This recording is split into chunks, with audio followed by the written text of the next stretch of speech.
Past. This is medieval time! Oh, the dragon's balls are blazing as I stepped into his cave. Then I sliced his fucking cockles with a long and shiny blade. I am she, the my deadly mandolin. I'm a wizard. When we play, we go all night. Eating Twizzlers, got my spellbook piled high. Learning new tricks. Shooting lightning to the sky. Roll a d6. Her gold-spun blonde hair spills past her alabaster shoulders like springs of honey mead. Her full, ample breasts are barely covered by a sheen of magical elven chainmail. Leather leggings hug her butter-supple loins. I want to have sex with her. So, you're walking through the forest and... What? A forest? We were in a dungeon. And what about the evil wizard who was zapping everyone? He's done. What? He's done zapping. Now move along. So, you're walking through the forest. Dungeon. Okay, dungeon forest. Whatever. You're walking along. And you're walking... But that's a burden you choose to bear when you can bend the very laws of reality with the power of your imagination. That's a gift to be respected and feared. He was 10 years old when his cousins introduced him to a game, Dungeons & Dragons.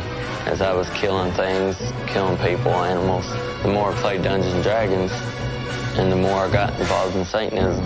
I'm telling you, these people are Satanists. As I sit here, they are Satanists. Look, the world is full of these kind of things. Look at this. Black masses, mutilations, mutilation. It's still real to me, damn it!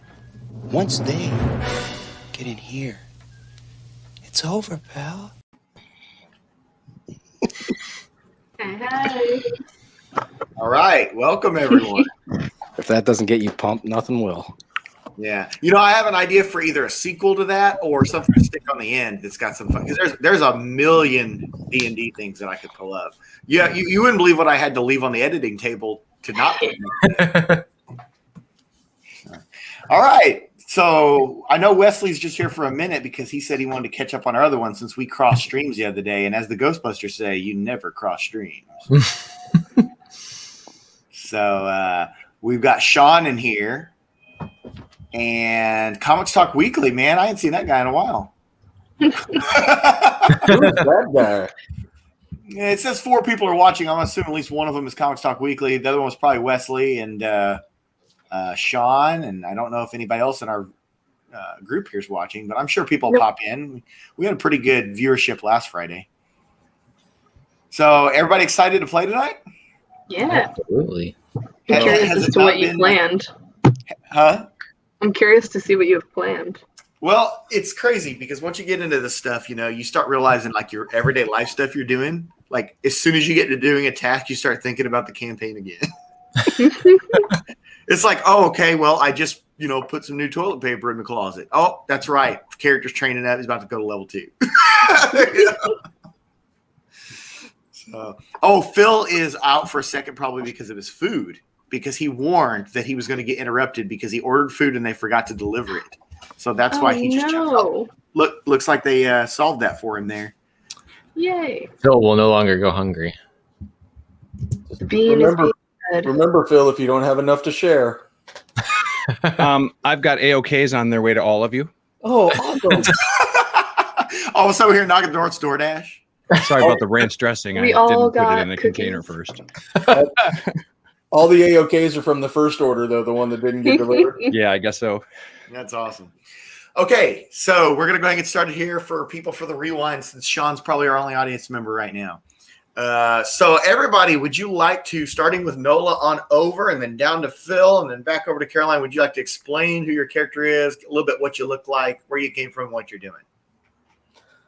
I am Alon Fireforge. I am a dwarven cleric of the Forge. I worship Moradin, who is the god of dwarves, the creator of dwarves. And I am a bit of an anomaly in the dwarven world as I am completely hairless. And I wear a pair of goggles for my black skin. Is it hairless by choice? It's hairless by choice and by creed. Okay. A hairless dwarf. My profession.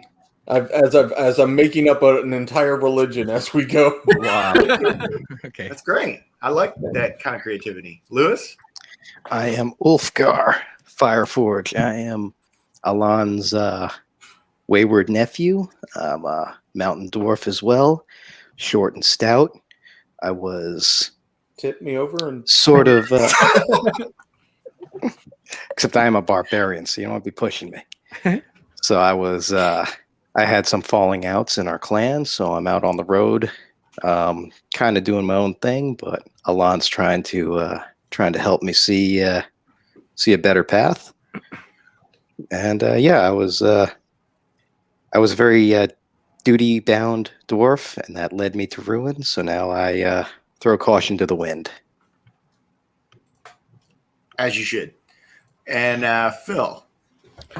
I'm Bean Nolan. People call me Nolan. My friends call me Bean. I grew up on the streets. Passed around from one noble to the next. That was horrible. No, sorry. I grew up a life running from the government, the city officials. So I learned how to hide. I like to think I'm pretty good at hiding in shadows and being nimble and quick. And oh no! Oh, no. He was so quick. He did hide in the shadows. So good at hiding in the shadows. He left. Hang on, he's coming back. Rogue, hide. That was great. Man, that was a great demonstration. There's a point there. Sorry, that was completely by mistake. Don't hit your Windows key. Anyway, in our most recent adventure, I found out that I wasn't half bad being a bodyguard for some noble guy that we helped him move papers from point A to B. Together, Alan and I did a pretty good job at that role, and even got to see the hairless dwarf try some acrobatic moves. I was pretty interesting. My boss came in to watch for a little bit, and he said he came in right as the goblins were climbing up, and you're like, I want to climb up on top. And I go, well, you're a dwarf, so you got to do the acrobatics. All right. I guess Caroline will go next then, since we got to rearrange it. I messed with the arrow here. It's all your fault, Bean.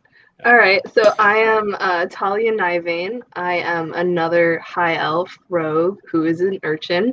Bean and I are friends. We met on our journey to the school. It is my dream one day to wield magic, though I make no promises that I will do it well or appropriately. And last week I met a fancy pants lad and then told him to scram. I forgot about that guy. Good idea. Fancy pants. Fancy That pants. was badass. All right. Let's go over to this fancy pants over here. Jeremy, what's going on? Speaking of fancy pants, I am Wolfrien Helgiel. I am a high elf wizard. Kind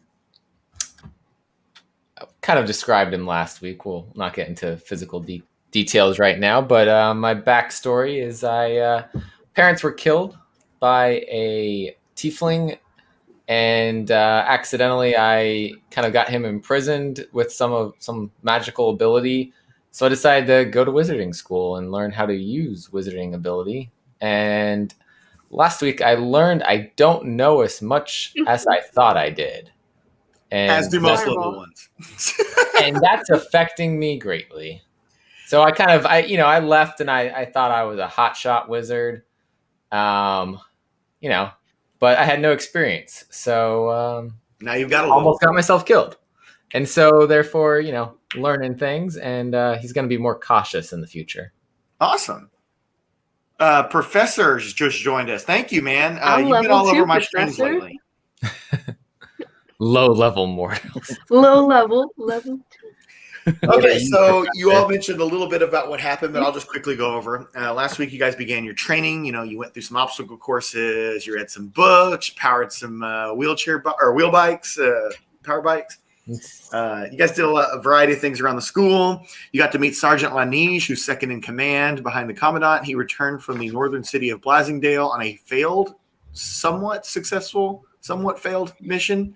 2 students were killed. 2 students were exhausted whenever they came back.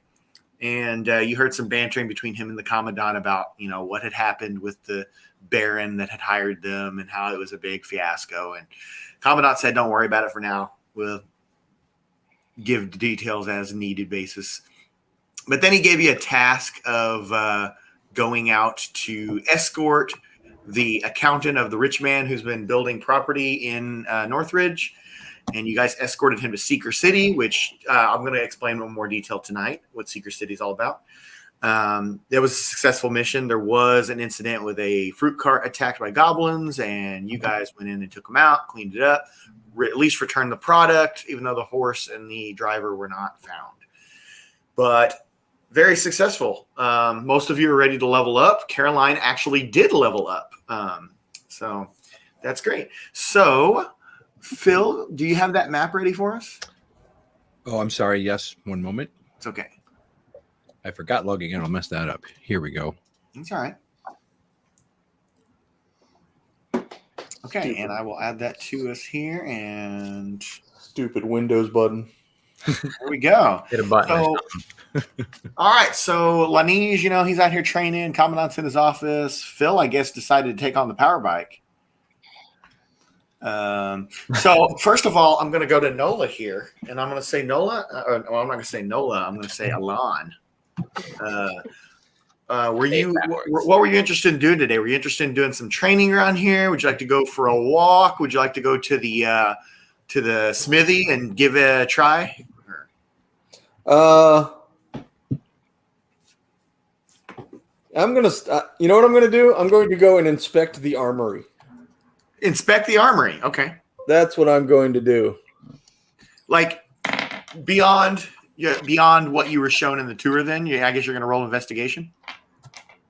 Yes. Okay. And that is 15. Okay. So in the armory, if you want to just picture walls covered with, hand axes, battle axes, short swords, long swords, daggers, throwing stars, batons, shields, spears, javelins, bows, arrows, all of that. The only thing is as you're looking, you think, this is impressive in quantity, but not so much in quality. So there's a lot to be desired, at least for your party that you hang around with. There's a lot of advancements could be made with weapons for the school or for at least your team. I am going to spend some time with my sharpening stones, going through and making sure that all of the weapons are up to at least decent standards. Really? Yep. Okay, excellent. So let me think here. Hold on a second. That's actually really interesting, and I hadn't thought about that. But I do have something for that. I didn't think you were going to pull something like that. Okay, so could you give me a survival check?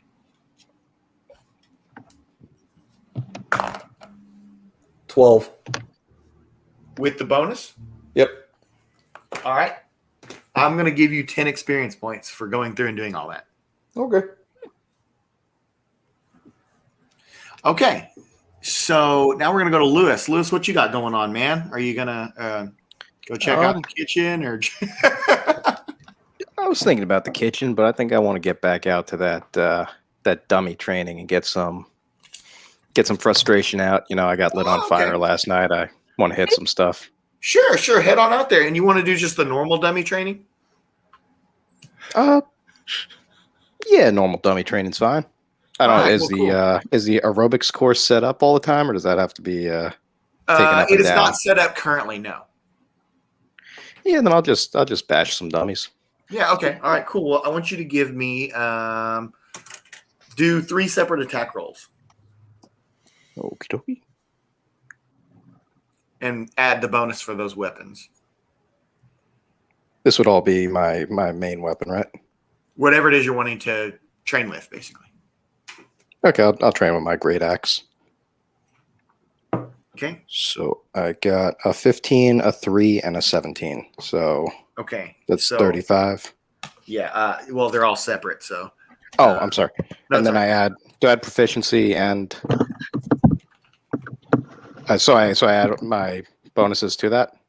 Oh, they should have been for each one of those. I thought that was with the bonuses. Oh no, I'm sorry. So it's 9, 21, and 20, 23. Okay. So the first swing is like no good. You basically just hit the side of the thing and put a little chop in it. It didn't really tear anything up. But the other two were a lot more aggressive, and those landed you 35 experience points, which I believe might have leveled you up. That did level me up. Do you know what you need to do for leveling? Not exactly, but I will continue to read that up while you're doing everything else. Yeah. If you want to tinker it and then just throw a question at me or Nola while we're playing, that's fine. Okay. Okay. So that was very successful training. Phil, what are you up to? Well, I really did want to be putting time in the power room. You did? Yep. Okay. Excellent. So that is how I ended the day last time, right? And then remember, that's just because there's no worthy clergy in the area. Sure. And yeah. So that just putting in time over a general course of time, that gives you 25 experience. Okay. That might have leveled you up or close to it. And then that takes me to 245. Oh, okay. So you're not quite there then. But I was going to ask, and I've never heard of this, but would there be benefit? Could I benefit from studying the library towards, I don't know, thievery related things? It wouldn't hurt, or... but you would have to give a roll in the library of what books you find, and they may or may not have any interest for you. All right. But you're welcome to check it out. I'm sure the wizard won't care. All right. Then I guess I'll do that for my next round then. I'm still okay. Well, we're going to go ahead and include that in this then. So if you, okay. We want to assume you got off the bike and you're like, I'm going to go read a little bit. So you hit in there and. Okay. Yeah. You're gonna make all of us walk. So go ahead and give me an investigation check on the library.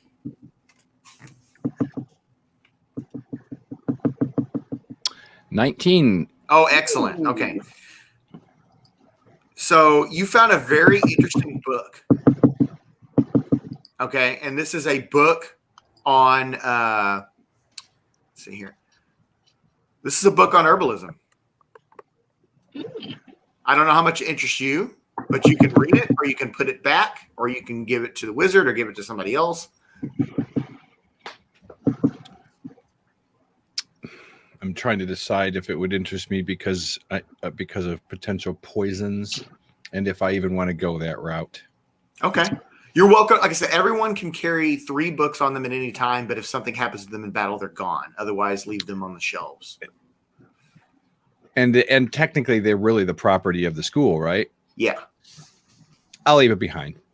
Okay. So you just you took a look at it and you thought, not really my thing, but it's here if I want it, and you put it back. So next time, if you did decide you wanted to read that book, you could come back and pull that right off the shelf. No need to roll. Okay. Okay. On herbalism. Okay. Cool. Excellent. All right, so we're going to get to the wizard now. What are you up to? I think I'm trying to figure out why the hell there's a rogue in my library. I'm going to look for a book on how to remove rogues from the library. So a book on vanishing. I think, yesterday, end of the day, kind of thinking, I need to read up on my spells and all that. Probably still wanting to do it, but at the back of my mind, I'm also like, I've got this small, finely crafted wooden cube. I'm still curious about this. So either way, I want to search the library for whatever I can find and see what comes up. Then give me an investigation roll then. 23. 23? Wow. Damn, son. So you found a book on the transportation cube. The transportation cube? Yes. It is manual sized, so it's not a full size book. It's like a manual for a product. Okay. And it will take you a little bit to read and fully understand, but you have already made the connection to the wooden cube you've been given. That's a good investigation check. That was a very good investigation. It was. Damn, son. I actually didn't think you'd find that in this library, but I went ahead and gave it to you because that was such an awesome roll. I am going to put that with my stuff and well, I guess if I have time while everyone's doing other stuff, I am going to start reading it. Okay. I will say it will take more than just one sitting to comprehend this book. Absolutely. That book and the book on the Mythical Blue Mountain are both books that take a lot of comprehension time. Okay. So there you go.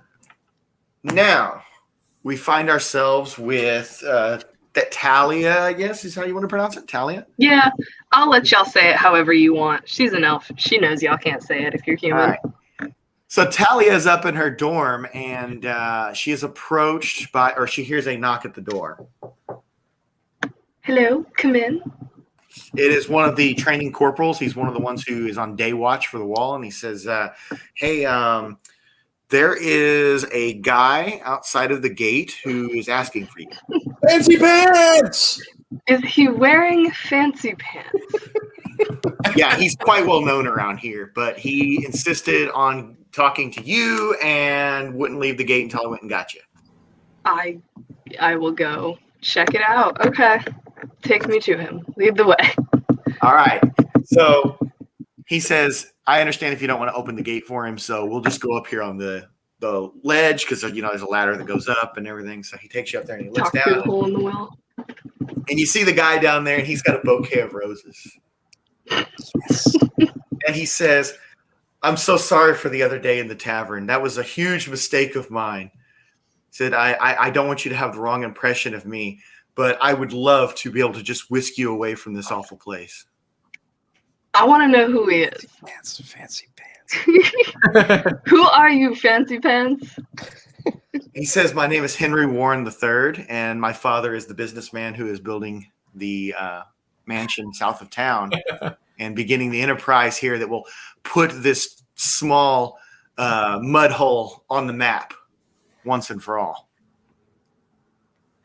Interesting. I don't hate that. Kill them all. Well, I'm not going to kill him. I don't know what I'm going to do. I'm not going to let him in the school. That's a no. That seems like a bad idea. He's well known, so I want to ask the guard who's next to me, what do you know about this guy? I don't like him. But None of why? us do. He's mean to everyone. You're the only one he's even shown slight niceness to outside of his family. Interesting.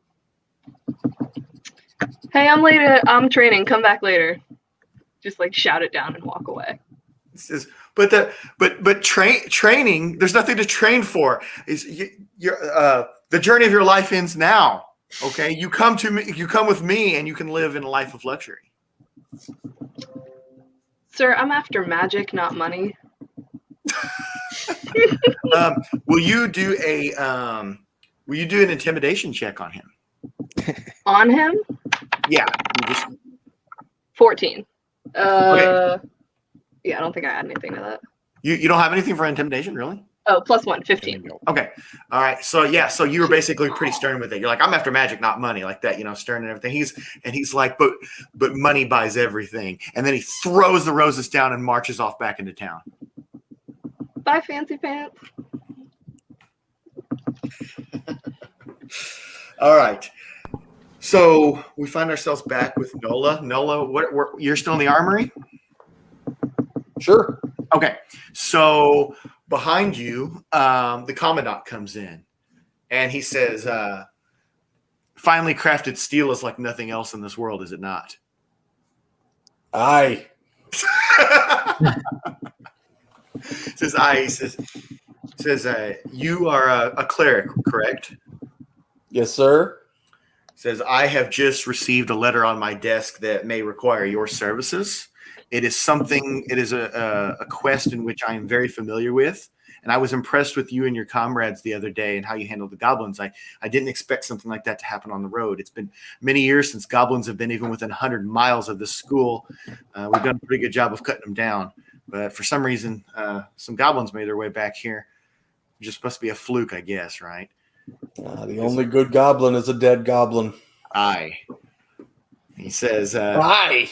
He says, but yes, this he holds up the envelope, and he says, this has come to my attention and requires my services, in which I have a lot of experience with. And I would like you to gather your comrades and meet me in my office if you're willing to take this quest. I will find my compatriots and we will meet you in your office.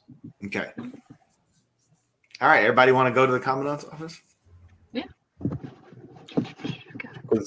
Because my way of finding you all is to walk into the Great Hall and yell as loudly as I can. So. Oh, seriously? Use thaumaturgy. I am summoning you all. Do we still have our communicator pieces? Tracker things like stones, yeah. Like to sing a Phil Collins song.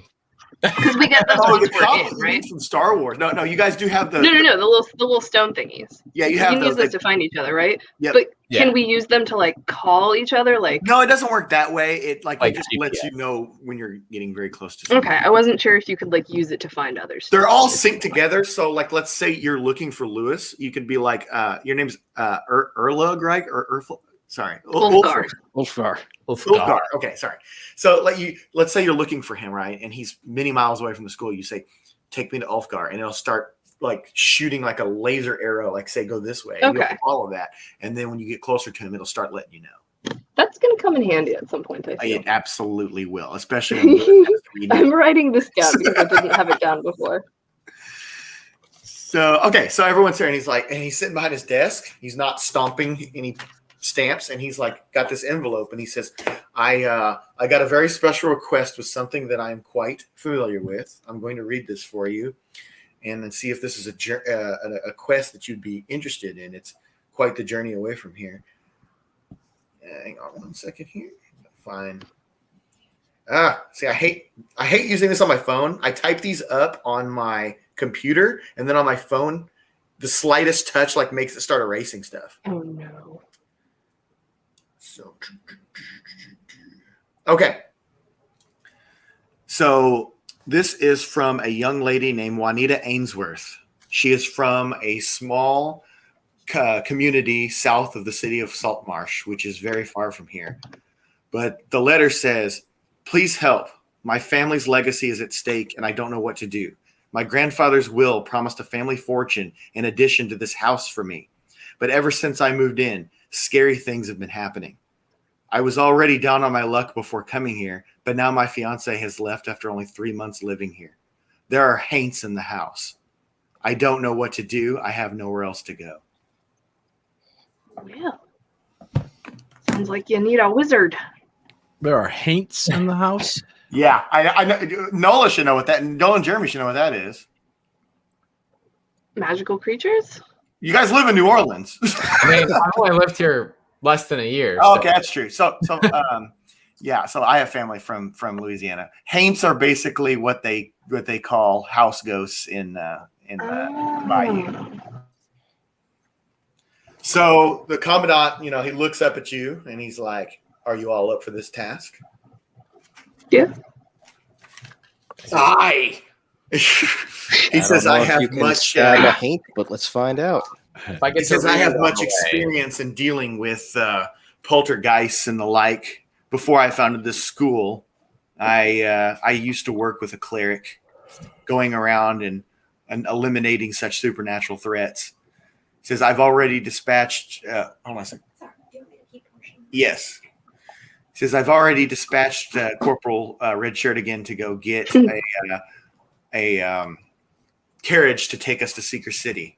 And from Seeker City, we'll go by train down to Saltmarsh." I like this. Plenty of time to read. Exactly. He was going to say, "Wizard, I suggest you bring a good book to read." I have one. Should I bring two? You're welcome to bring whatever. You can bring that book on herbalism if you knew about it. I haven't found You that can one. tell him now where it is. Did he say that? Okay, so here's the thing, Phil. You know where it is coming up? Phil, tell we him have you to know where the determine book whether is. Phil's character would think about that. Hold on a second. There is a method to that, of like whether he would think to bring it up. Okay, yeah, okay. Phil, do actually, yeah, do a perception check. Okay. I'll welcome all strands to the channel. Yeah, all strands. How's it Hey, going, Strands. man? What's 9. Not with your bonus. Yeah. Okay, so you wouldn't have thought to mention that. So Jeremy, your character has no knowledge of that herbalism book. I'll to prepare to go. I'll grab the mythical Blue Mountain book though. Okay, that's a thick book. Is that a tome? No, it's a big book. It'll take a lot to read. The other one is a small book, but it's hard to comprehend. It's more like an omnibus or a treasure. It's like a Game of Thrones, maybe. So it's like one's like a very complicated single comic book, and then that one is an omnibus. Could be like an absolute. Look at this edition. guy. Quick, show some books. Oh, he's gonna start They're throwing all up like Strange Academy. He assumes. Does reviews Well, of them. let's see. Here's actually my my spell book at Strange Academy. All right, so for now, I'm going to remove this from the stream. And so he says how this is a very rare opportunity that you get a personal quest with me. I rarely leave this school or this town. Occasionally, my services are required, and this is one of them. And I only take the most promising of students. Normally, I would take some corporals with me, but you guys all seem to work together quite well, so this should be fine. And Red Shirt again pulls in, and he says, Lanish will be in charge of the school while I'm gone. And Red Shirt again is going to give us a ride to Seeker City. So Seeker City, I want you guys to picture, is a very, very large city. I think it's like somewhere around 25 or 30,000 people, which is a lot for D&D World. And it is a like paved city with sidewalks and tall buildings. And by tall buildings, I mean like a lot of buildings are 5 to 8 stories. And, there might be some that go a little higher than that, but that's typically as big as it gets as far as big cities go. Is that like and a it's very state? Yeah, it's very modern, concrete looking. Not modern as in like you're walking around in New York City or anything like that, but modern compared to Northridge, which is all wooden. And there's a lot of carriages and the like of that. And there's a very busy, bustling market there. So Seeker City, it's called Seeker City because it was established long ago as a center point for this entire land, where if you were seeking something, you could find somebody going somewhere for what you're looking for. So you guys, you go down the same route that you took yesterday, and well, I guess it would have been a few days ago now. That you found the fruit cart and you're heading along the way, and everything seems very uneventful. No goblin attacks everything. You pass other carriages. Red Shirt again nods off to them and everything. And you make your way into Seeker City, and you're taken straight to the train station. Now, Alan and Ulfgar have been here before. This is how they came in to go. The two rogues, you guys have been to Waterdeep. That's where you guys came from. So you've been to a big city before. You've definitely seen that, but you haven't seen one quite as advanced as this. You've never seen a train before. And Wolfrien has definitely seen trains because there was one that took him to his wizarding school and it disappeared off the tracks, and everybody was like, what the hell just happened?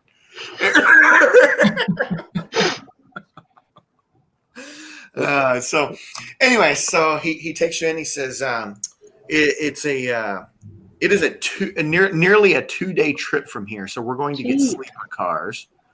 I suggest getting some reading, maybe drink some alcohol on the trip if that helps sedate you. Keep yourself rested and your mind occupied. I'll cover the fare because this is not an ordinary task to be asked to go on.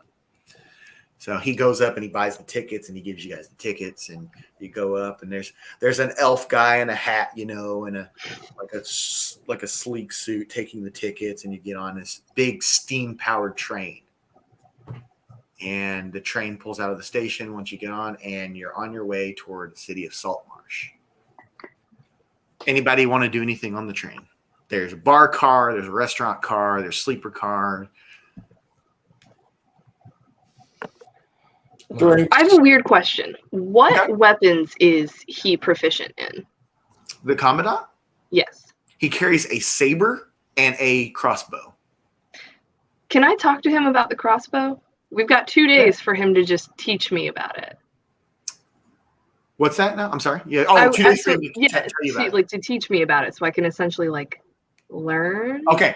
So I would like you to. He's sitting up on the the stationary seat area, like he's not in the sleeper car. He's sitting there. He's in a window seat. He's looking out and everything. Would you like to come up and roll a persuasion check to see if he's interested in discussing it? Okay. I'll let you do it with advantage too, because he is the head of the school. That is the wrong die. That is a 7. That was a 7. Or round. Ooh, a 4. Neither of those are good. And I have +3 persuasion, so a 10 or a 7. Okay, so you get a 10 out of that, and so that's general, right? He's not angry with you, but he's sitting there, right? And he's got his overcoat on and stuff. He's sitting there, and he says, now is not a good time, but one day, child. He pulls it up like it's a pistol, right? And he's like, one day, child, I'll show you all about this, but all in good time. Just enjoy the train ride since you've never experienced this before. Okay. Anybody else want to do anything on the train? I'm going to be reading. Okay. I'm going to have you do let's go ahead and do a investigation roll on that. Well, I am a terrible investigator, but +6, so 8. Okay. So this book is boggling your mind. You realize it's going to take a while. The manual on transportation cube. Mm-hmm. Yeah, that's the one I read first. Yeah. It's going to take a little bit. So but here's the thing: since you already rolled once on that, and you're clearly reading it, the next time we do this, and you can't just do it like next turn, but next time you do it, you'll get an advantage roll to your comprehension on it because you've already, But this is like today, so you're not going to be able to do it again today. Yeah. Anyone else? Okay, I'm just chilling in the cabin reading. So you're in the cabin. You're sitting up with the commandant. Phil, where are you at? I would like to stealth up and down the train cars, listening for juicy gossip. Excellent. Do it. What am I rolling for? Stealth.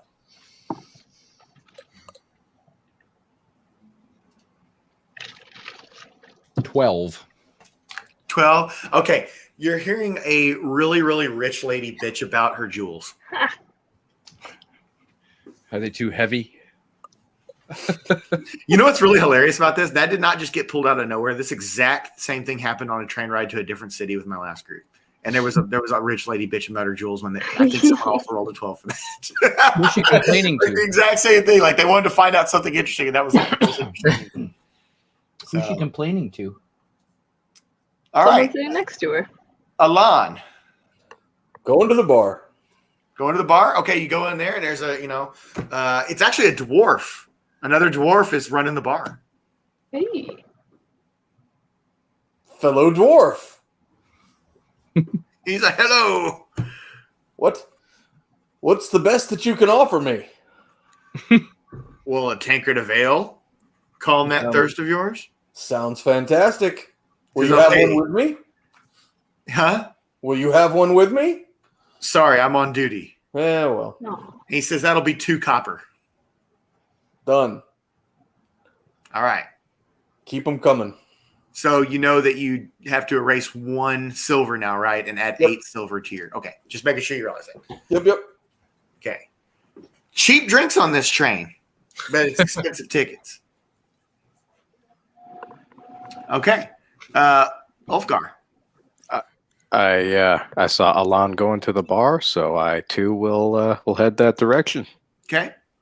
You gonna have a drink as well? I see there's dwarves here drinking. I'd like to be one of them. All right, so erase 1 of your silver. So I guess I don't know how much silver you had, but you're gonna do -1 silver and add 8 copper to your copper. And both of you are gonna roll Constitution saving throws. Are you drunk? Didn't go well for you last time, Wolfgar. I'm sorry. How many copper? It's 10 for. You'll have 8 now. 10, yeah. 1 silver is 10 copper, and you spent 2 silver or 2 copper. Yeah. Okay. Both of you roll Constitution saving throws.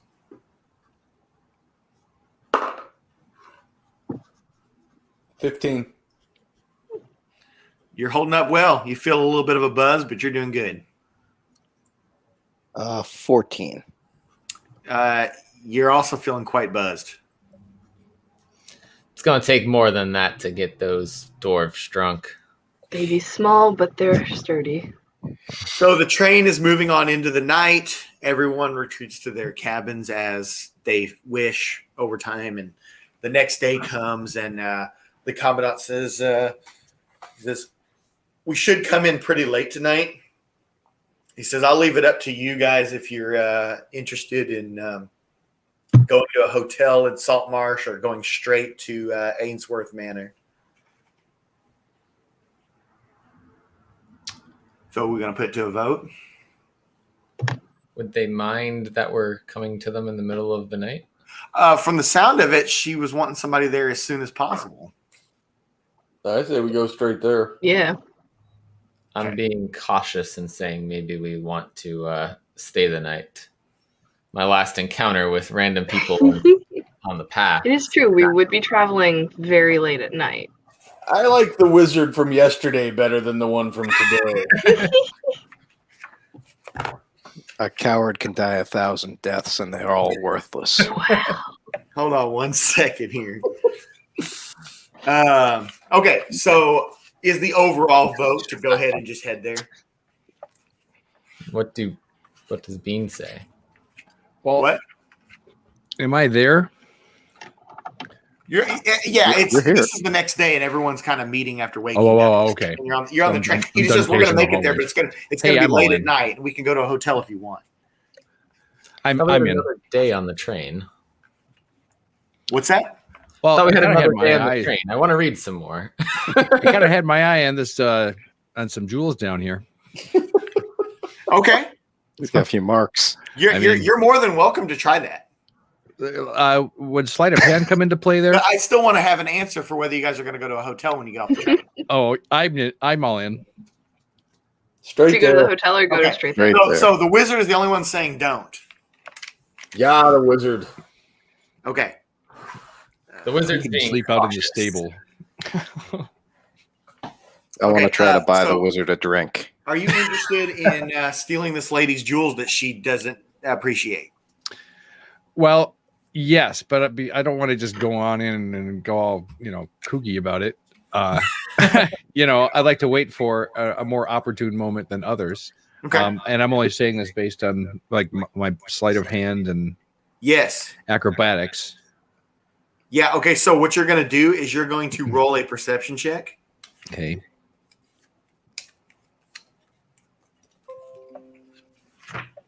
$15. Okay, so you think there's a pretty good chance to go take this lady's jewels? She's busy doing. She's over there having wine and cheese. Okay. Just had a few. So now you can do a sleight of hand roll if you'd like. Sure. Here we go. I'm going to say that your stealth is just fine naturally right now. 18. 18. Okay, you just stole a ruby necklace. Damn. Out of her belongings. Like fingers. Okay. So just add a ruby necklace to there, and then later on, maybe when you get back to the school, you can go into town. What's that? I said find him a fence to. Yeah, exactly. Stolen good. Yeah, I'm sure there's someone in Northridge that would be okay with buying it, or maybe Are you the fence? Sell him to Fancy Pants. Or maybe there's an orphanage in Seeker City. Well, that's kind of actually what I was thinking. Actually, okay. So that's really interesting because there actually is an orphanage in Saltmarsh. So, but here's the crazy thing. I'm gonna break dungeon rules for a second. Phil, when you brought that up the other day, no, there isn't one in Northridge, and there never has been. However, there was something tied to a previous campaign in Saltmarsh that involved orphans at an orphanage. Oh wow! So I was gonna bring it up to you when you guys got there that you could definitely stop by there. Okay. So I was like, that's excellent, man. And you're for us urchins. All right. But if we don't stay at the hotel in Saltmarsh, we can't go stop there. Okay. Oh, it's already been voted on. Okay. But Jeremy, I am going to have you do another investigation roll with advantage. Okay. That is 15 plus 6 is 21. Okay. We'll yeah. keep that one. Okay. Are you ready for this? I don't know if I am, but bring it. Okay, hold on. I got to pull up the. I find out. Hold on. Did I figure out how to access the powers of the small, finely crafted wooden cube? And even if this cube has a name, it will forever be the small, finely crafted. All right, you're gonna have to do some writing here. Okay. Because this is information you got to know for the future. Okay. I am So this you find out you just have a eureka moment where you realize what this cube even is, and you realize that this was a magic cube that was designed to be a portable bunkhouse that can not only be deployed and lived in temporarily, but it also has the ability to transport back to any location it's been previously set up. Wow. That's dope. So we could like hop into the bunkhouse and then travel to anywhere it's been set up. Okay, so here's the part you need to write. That was just information. This is the part you actually need to write. Oh, I'm totally writing all that down. Oh, you don't have to write all that because this is going to be very obvious in a second. Okay. This is the part you need to write. Okay, so the magic word to deploy it is parapapara. How do you and that spell is spelled P-A-P-A-R-A-P-A-P-A. So parapapapa. That's what it is. Para. Parapapa. Parapapa. In case it comes up in conversation. And then a little drummer boy walks out. It's not parapapapa. None of us took Latin, is what I'm learning from this. Okay. Is this like So what you want to do, Parappa you have to find an even surface, preferably with well water below it. Okay. Sit the cube down, step back, say the magic word, and to put the cube back, you simply clap one time and say, retract. Okay. That's so much easier than opening it. So I find a even surface with well water under it. Yeah, preferably with well water, but any flat surface that the house can flip out on. Okay. I'm assuming if there's no well water under it, I don't get any running water in the house. That's true. Okay. So professor's thinking I'm talking about Parappa the Rapper, but actually Parappa Papa there's a Dragon Ball character that's a wizard that uses that magic. Even surface with preferably with well water under it. Say the magic word. Okay. Wow. Now there is a small the manual's telling you this. There is a small bookshelf inside of the bunkhouse cottage that has a log of every place that you take the house to. As far as you know now, you don't know if it's been anywhere before. But you want to write in that log everywhere you go. And the way to transport is you close all doors and windows at once and then go to the log and then choose where you want to transport. There's totally someone inside that small, finely crafted wooded cube. There's totally someone in there. The previous occupant. Totally someone in there. As far as you know, this thing hasn't been used. It was been designed but never really used. Okay. You also get 100 experience for figuring this out. Hey. Level up. Do I level up now or do I level up later? So this is the fast travel system, and it is a way to have a house. Now there may be opportunities where you still want to stay in a hotel, depending on, because this isn't something you want to set up just anywhere because it would be odd, right? So you like if you're in a big city, you probably still want to stay in a hotel, but out in the wilderness, it's fine to pop this out. In fact, you don't want to pop it out where people can see it because they're going to try to steal it from you, most likely. So yeah, you would use this to, let's say, like, for example, you're going down to Salt Marsh. The Commandant is actually about to tell you, too, that we don't have much time to dally around. So I suggest we all move quickly and don't get wrapped up into things because Salt Marsh is a very dangerous place. It's a wretched hive of scum and villainy. And and he says, I'm sure your journeys ahead of you will bring you to Salt Marsh many, many times, as it has brought me in my past life. So he says basically you can use the cube. The manual says you can use the cube to set up, say, outside of Salt Marsh. And later on, if you ever want to go to Salt Marsh, all you have to do is use the log and it will transport you to the place you set it at previously. Nice. This is a okay. So, I like, won't do my I own could- horn. I could- I won't do my own horn, but this is a 100% homebrewed thing that I made. Nice. I like it. So I could technically like set it up and then go right down on the log where I set it up. Yes. Walk back out and close it before people really notice it too. Yeah, I still wouldn't do it where anyone could see you set it up because this thing's gonna pop up and take up a lot of space. Yeah, I'm not gonna do it in the middle of a city. It just like crushes people. Can it be used as a weapon? Like what? Wizard of Oz? Like we're Like he throws a house at somebody. Middle of a battle. I'm like, hey, the Yeah, grass literally throws it at them and then makes it become flying in the air. This is how we fight the last boss. We got this. Okay. So anyhow, Wicked So- West it. we got to get. So we need to go back to. We've dealt with Phil stealing jewels, and Jeremy figured that out. Caroline, what are you up to? You said there's a restaurant cart, right? Yeah. Let's go there. Let's see what's going on. Okay, you go in there, and it's not too busy right now. It's not a big time to eat or anything like that. It's late afternoon. It's past lunch and everything. Do they have apples? I'm sure they do. I want to take one and eat it. Pay for it if I need to. But Okay, yeah, it's only going to be 1 copper. Cool. I take an apple because that's my favorite food. All right. How do you like them apples? They're delicious. Okay, now these dwarves. What are you guys up to today? I would be probably still in the bar car, but I would be trying to befriend other people in there. Like, see, by telling crude jokes and seeing if anyone wanted to drink with me. Give me a persuasion roll.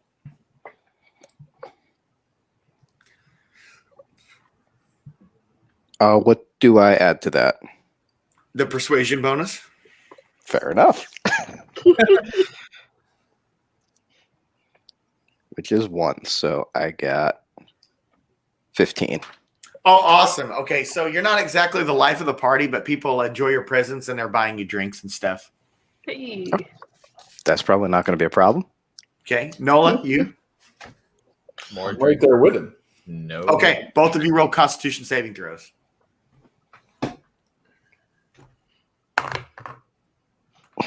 22. 20. You guys can really hold liquor. I believe we'll soon break into Dwarven song.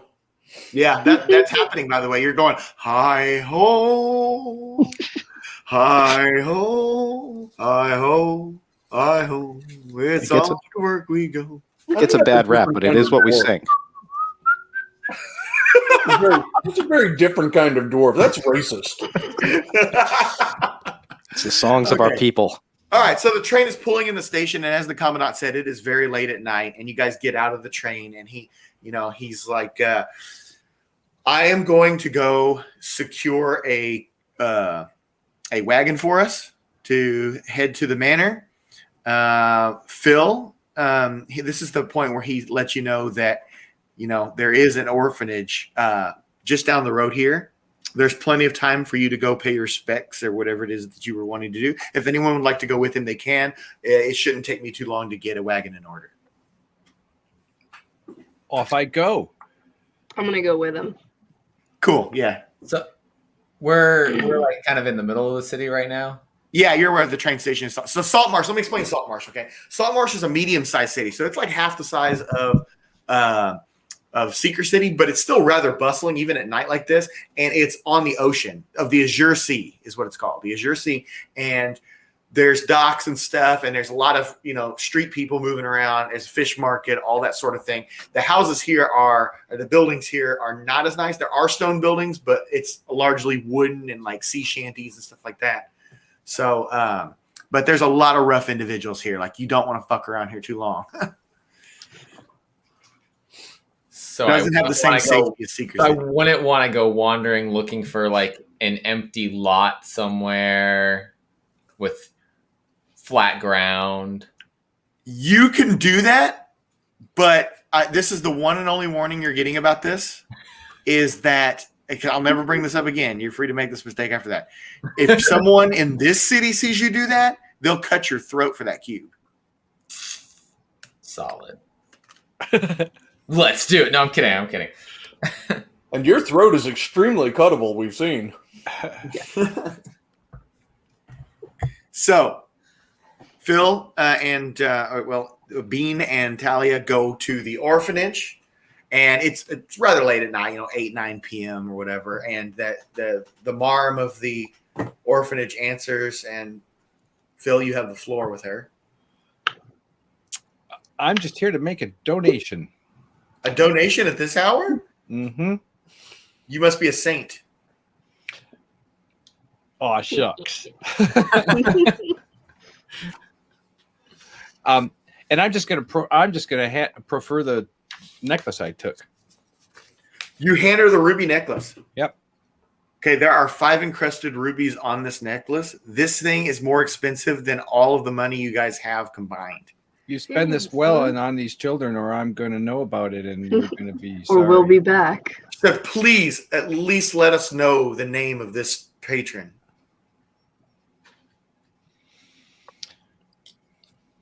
Magliot. Mangliot? Magliot.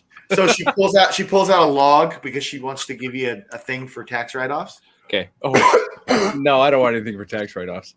Well, anyway, but she's like Mangliot, and Mangliot is from where?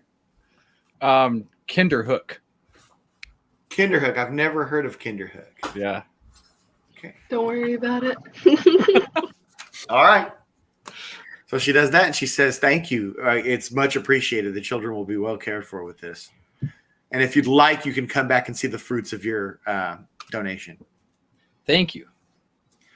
And Phil gets 40 experience for that. I'm going to say, look over there. When they do, I'm going to disappear into the night.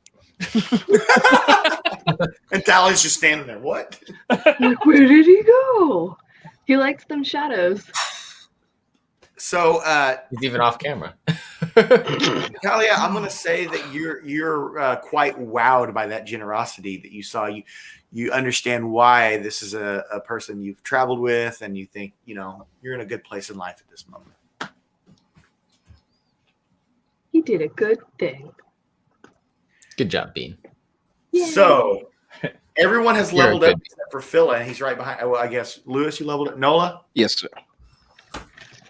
So for that, I just rolled and added my Constitution to get more hit points, basically, right? I'm certain, but you also should get some new ability probably too. Did I have to pick one of those, or I get both of them? Because I don't know reckless without attack. looking. It's different for everyone. You'd have to look at it. Okay. You get the reckless attack and the. It would say if I had to the pick one or dangerous the other. fence or whatever Yeah. it's called. Okay. So yeah. So obviously write all that stuff down on your sheet. Nola, did you level up? No. Okay.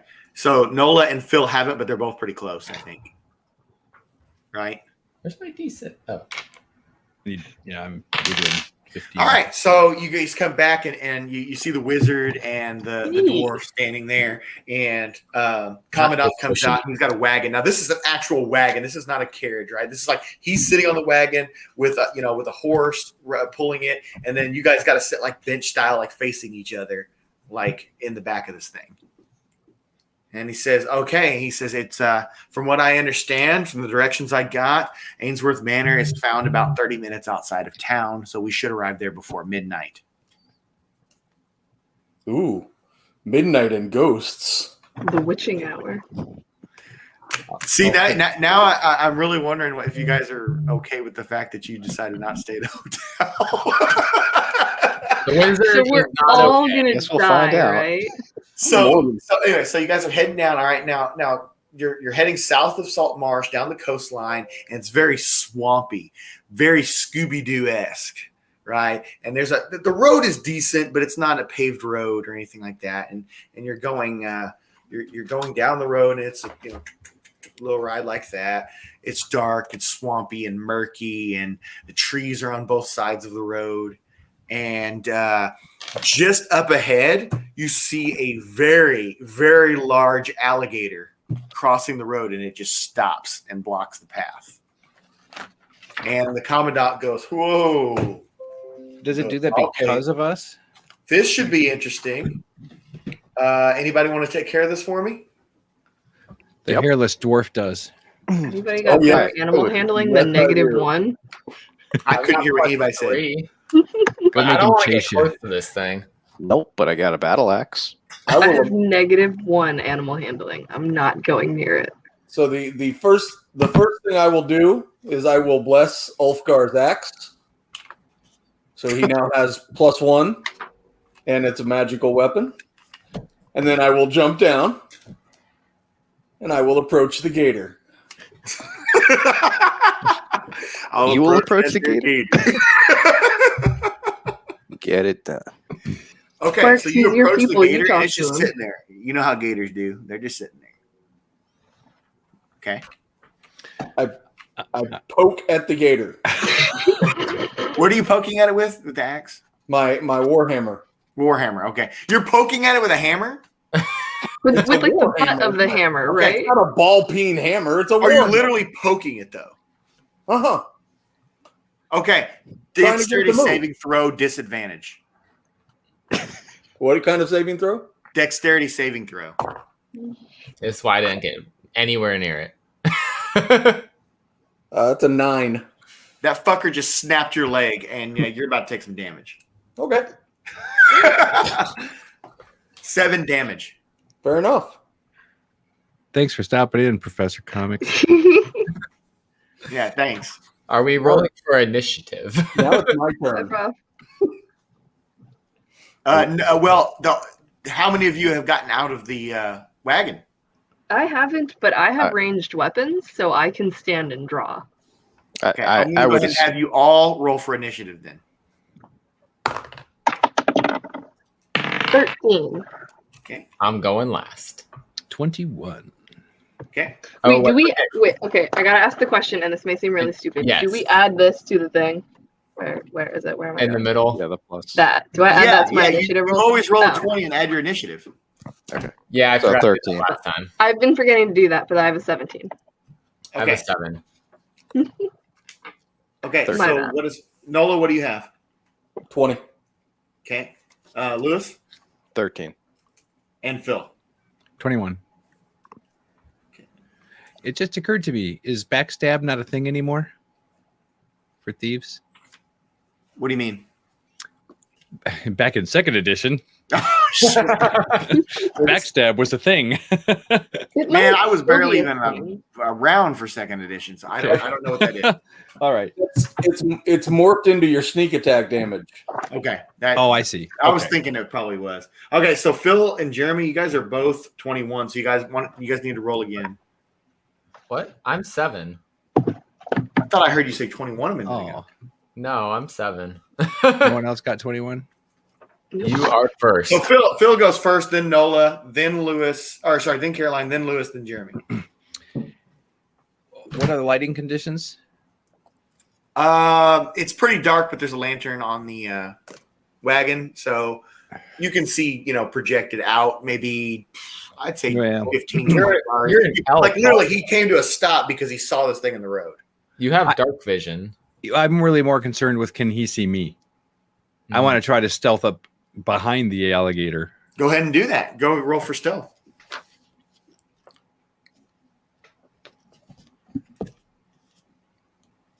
18.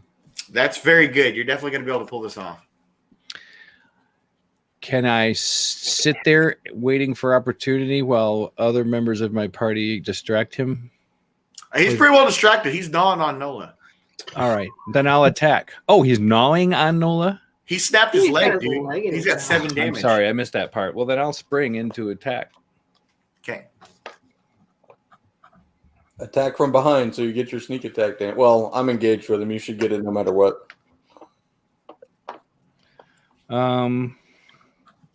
That's just extra damage, right? That's not anything to the attack roll. Right. Okay. Oh, a critical fail. What is it? It's a critical fail. I rolled a 1. Okay.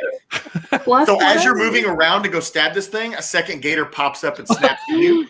Okay. And you take 1 damage. So it's not too bad. Okay. So there's 2 gators now. Oh, Lord Jesus, help us. Okay. Okay, so that would default it down to Nola. Your turn. I let out my best dwarven scream, and I swing my hammer as hard as I can at the gator that's attached to my leg. Okay.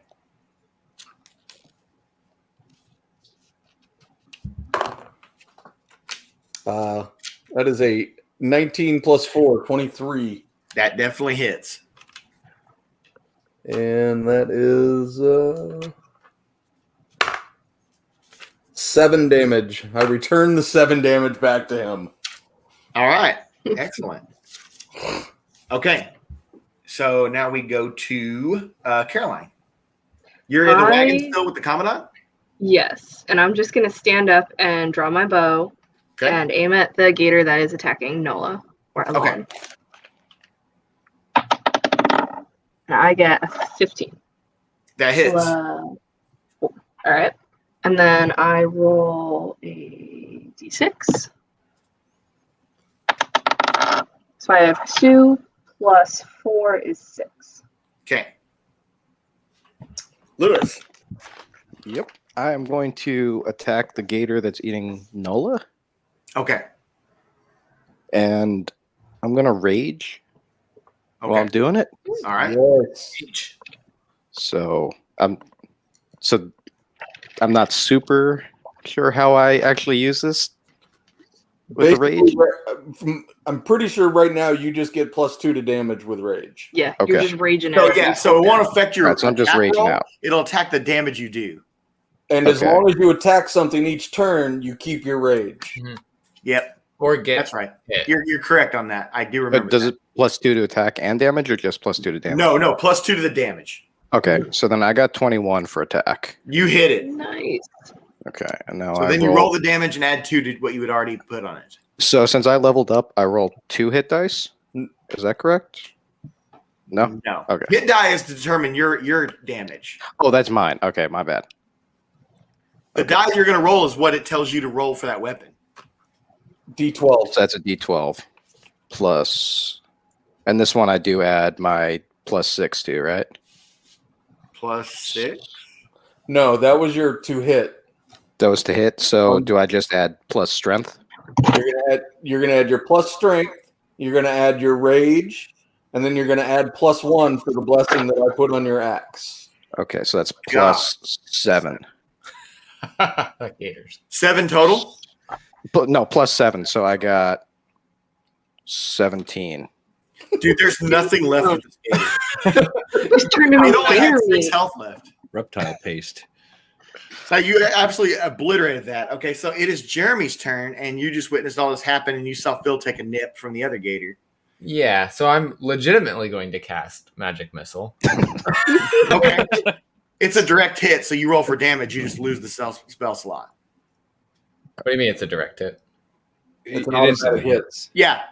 Yeah. Okay. Magic Missile never misses. So you just roll for damage, right? You just roll damage. But it takes a spell slot. Yeah, I know that. Okay, I'm just letting you know that that's the thing. Like, you think, oh, this is great, right? But early on, like later on, you can fire like arsenals of magic missiles. But Yeah, I have 3 spell slots now that I'm a level 2 wizard. okay, just letting you know. I need the D4. I get 1d4 plus 1 damage. So 4 damage. Okay, total. Another 5 damage. And then another 3 damage. Oh, excellent. Okay, 3 so missiles. you screwed that thing up pretty good, actually. Does that sound right to you, Noah, that he did that much damage? It says you create 3 glowing darts of magical force. Each dart hits a creature of your choice that you can see within range.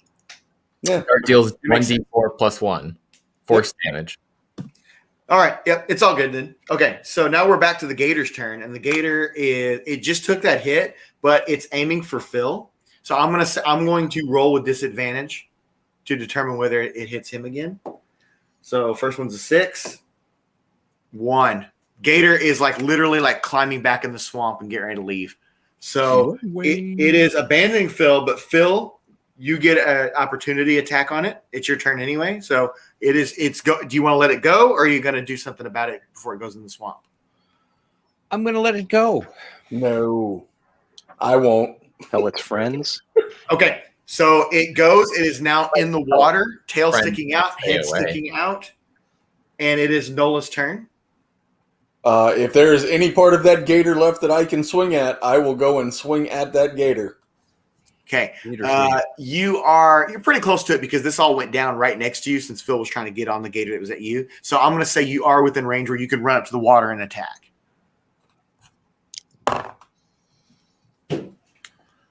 16. That'll hit. 9. Dead. 200 experience divided among the 5 of you. 40 each. So 8,000. I love the way Phil does math. I think everyone is a level 2 now. That's that hustler math. So I'm going to give you guys a few minutes to fix your leveling before we move on. That puts us all at level 10, right? So Phil and Nola, you guys can take a flip. I'm going to go grab some stuff over here. Do I have to officially end my rage, or does it end when the battle is over? I just state it just for. I think you have just to for kill a certain number of villagers, like 1.8. Because it says I can use each rage for a minute. So if I only had it on for my one attack, I don't know if then. Well, it's per minute game time, not minute playing time either. What are you asking about, Lewis? So do I have to verbally end a rage? No, it just ends. Okay, and if I used it for one attack move, does that then scratch that whole rage, or do I still have like part of it left over? As soon as the combat's over, the rage fades. Okay. Like I said, basically the deal is as long as you can continue to attack something, that rage will continue to go. Okay. But as soon as your combat is over, that rage is done. Okay, fair enough. So Sean thinks that Caroline's high. No, but you, not currently. No, but if you've got an Maybe A-OK in after. mind. Yeah, I will accept. Let's But see. not Is there a binding currently. of wounds that does ginger anything? ale. Is that a thing? One rage left. What do you mean binding of wounds? Yeah, I don't Well, know. you used to be able to say after a battle, "I'm going to bind my wounds." You used to be able to say. Oh, yeah. No, so here's the deal, right? If you guys are hurt bad enough, Commandant can give you a potion. He is carrying some. He'll offer one. But I believe that Phil just has 1 damage and the cleric can heal. Well, and we just Can gained you hit himself? points when we went up a level. What's that? We just gained hit points when we went up a level. Yeah, but you still have damage taken, I think. Yeah. You have Still to minus heal in one order of- to. yeah, But yeah, I now have 7 of a much different number than 7 of the number I had before. Yeah, exactly.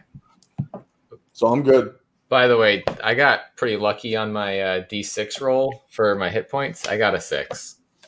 So still squishy, but a little less squishy. Yeah, that's good. You did I way better am than I did when still I very leveled up. squishy. I got I very. had 13. Plus 2. I am 1 less squishy. Okay. 14. I'm going to get a couple things prepared. I need to figure out what this is.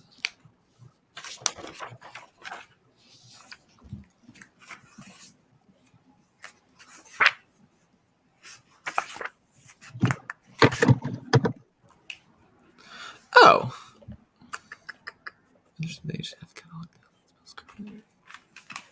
So, Danny, what's the most damage you've given to a player in a single hit before? Oh, enough that would have killed him 2 or 3 times over. Okay. And that's what happened. Okay. It was Did a he black die? dragon. Die again. It was a black dragon just absolutely thrashing my friend's changeling character. Yep.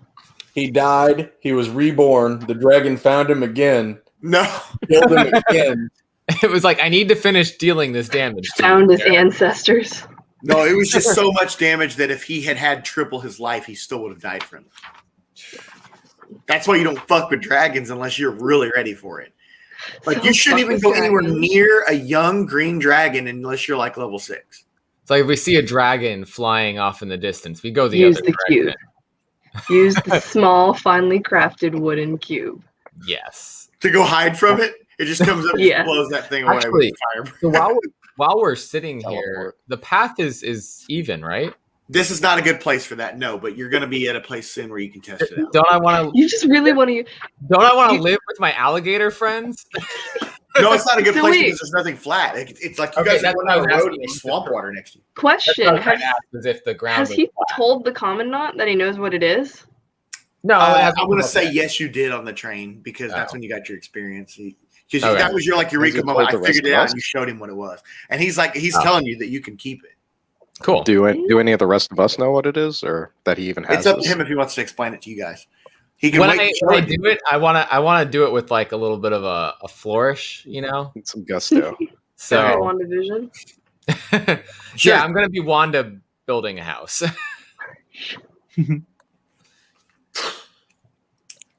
Okay.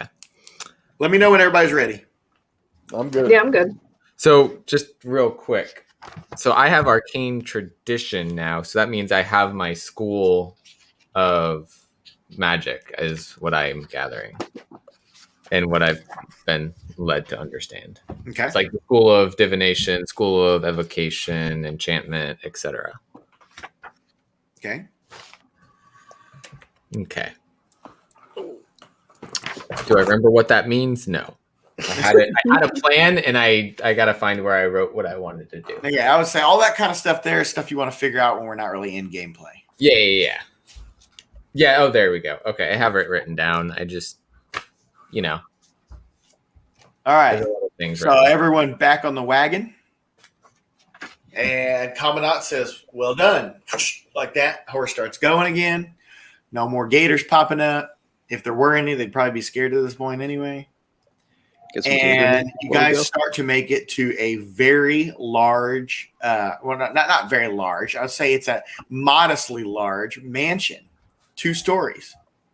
But it has seen better days. It's not completely run down, but it just hasn't been kept for a long time. And the lights are on in the house. So that's not a problem. There's electricity here. And there is a flat area around it, a former like plantation area. So if you would like to test it, you can do that. Is it cube time? It's finally wood and crafted cube time. Outside the haunted house? Cube pie. Outside the haunted house. I mean, guys, there's flat ground. So, guys, I have something to show you. And I pull out the Is there water? Is that the finely wooden crafted cube?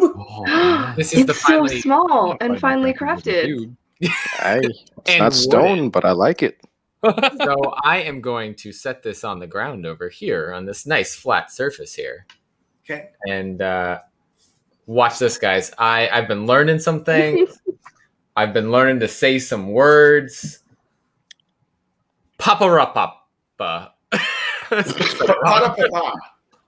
I'm gonna snicker Papa, behind my hand. Papa. The wizard's gone Wait. batty. You said P-A-P-A, right? He fell from the sky once too many. Papa. Papa. Okay, so you do Can't that, pronounce it. What do we do? and the cube is out, and then all of a sudden, Diagonally. so then all of a sudden, are you guys ready? Yeah. Like, because there's story stuff happening here. So you do it, and the cube folds out, and it pops out like this. Damn. Damn, I spent some son. time on this, guys. You've That got sounds this like ready. headquarters. It's We like got a our whole own, kitchen. it's like our own TARDIS. Are there apples? So let me get the laser pin here.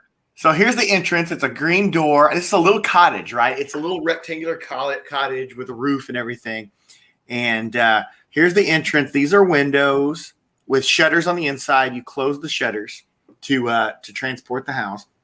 Kitchen, cabinetry, sink, storage area for bags of grain. There's a little bit of rice left in here from the person who built it, but this is an unstocked. So if you guys want to stock this, you'd have to buy stuff and put in it. There's a small bookshelf with the log, and Jeremy, you can leave books on the shelf if you're out in the world and can't bring them back to school. There's a living room area here with a rug, and this is wood pile in the corner, wood stove here. You have to collect wood in order to get it to run. There's no wood in here right now. It does require wood to be powered, though, to transport. So you need to bring chopped wood in to do that. Washroom, there's a little toilet for you. So these are the loft bunks. There's 4 bedrolls underneath and 4 bedrolls on top. And there's a sliding window here to look at the rear of the house, but that needs to be closed for transportation. What do you think? We got Ant-Man rules. I'm going to go over to the bookshelf and write down where we are currently located. What is the collection of ovals in the storage room? Collection of ovals in the storage room. That's like Concentric rice circles. and grain bags. Oh, okay. Did we grab any gator meat? You didn't. You could have, but you didn't. So yeah, so there you go. So like I said, 4 bedrolls up top, 4 bedrolls below. So as many as 8 people can be transported in this and live for a small amount of time. But what should I say is this location? Should I say so? This is you say just outside of Ainsworth Manor. Okay.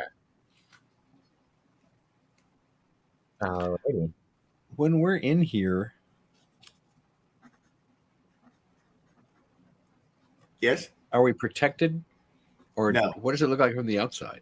It looks like a house on the outside. It looks like a little cottage. Could he put wards up if he knew how? Can he what? Can he put wards on it if he learns how to like create runes and stuff? I don't think wizards can do that.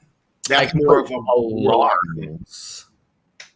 Huh? But there's, enough entrances between the windows and the front door that I could only really guard against the front door. But it would be an alarm alerting us that there's somebody there. I will say this. There is one thing in the log when you go put that log in there that you see it scribbled out and you put the words underneath. See words underneath that says "Don't go." So we gotta go there. What does it say? It's scribbled out. Like you'd I have can't to tell. figure out a way to be able to see what it says. But everything else, there's nothing else on the log? No. Don't speak. Can we do cosmetic changes in the So cabin, or is one, it what it is? Don't go. So I don't know what cosmetic changes you want to do, but I'm Board not up a drawing window it or out something. Like this. So this map took me 5 hours to make. I'm actually serious. It did. No, I mean, like, can you like board up windows or something like that, or is it like magically like this is what the the windows have shutters. You close the shutters and close the doors. That's how you get it to transport. But it has to have fire burning in the stove. Okay. The fire does what? Oh, the transportation piece? Yeah, plus heats the place. I mean, like, can it be reinforced in any way?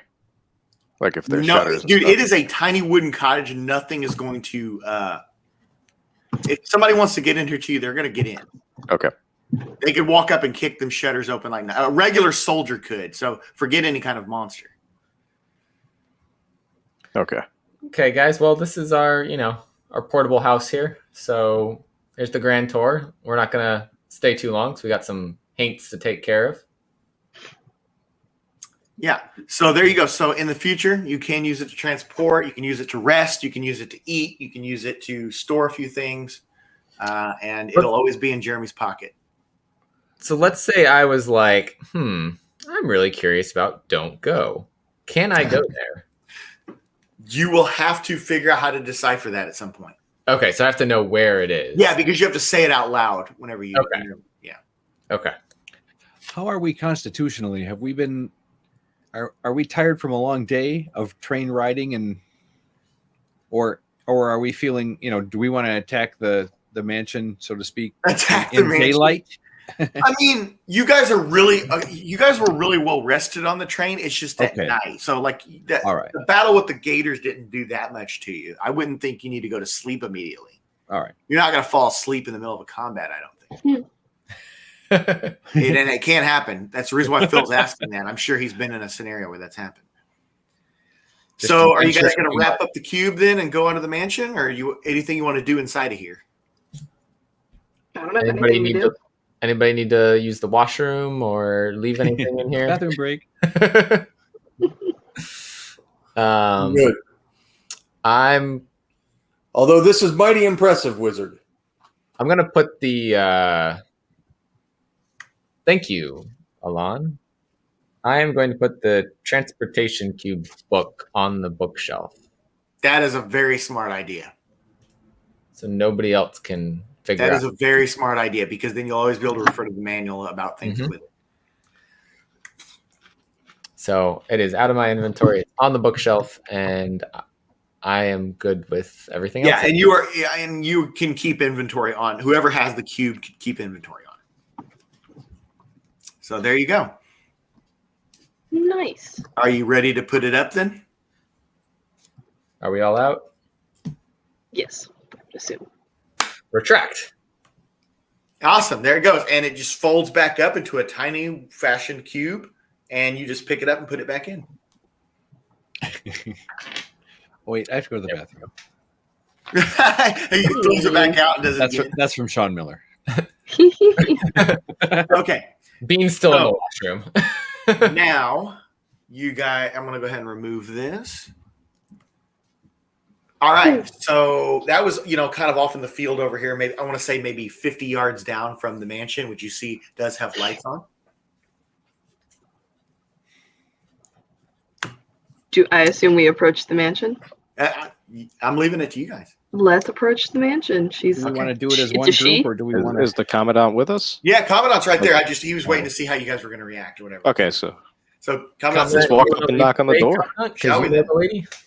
Says okay, so you go up there and you do a knock on the door, and after a little while, the door opens up. This is maybe I want to say it's like 10 o'clock at night now, and you see a young woman with reddish hair answer, and she just has bags under her eyes from where she has not gotten any sleep at all. And the Commandant says, Juanita, I presume. And it's Juanita with a W, by the way. It matters. Well, it matters to me. It doesn't matter to you guys.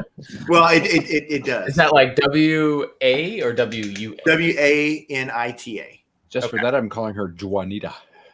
Yeah. Yeah. So maybe it's Wanda.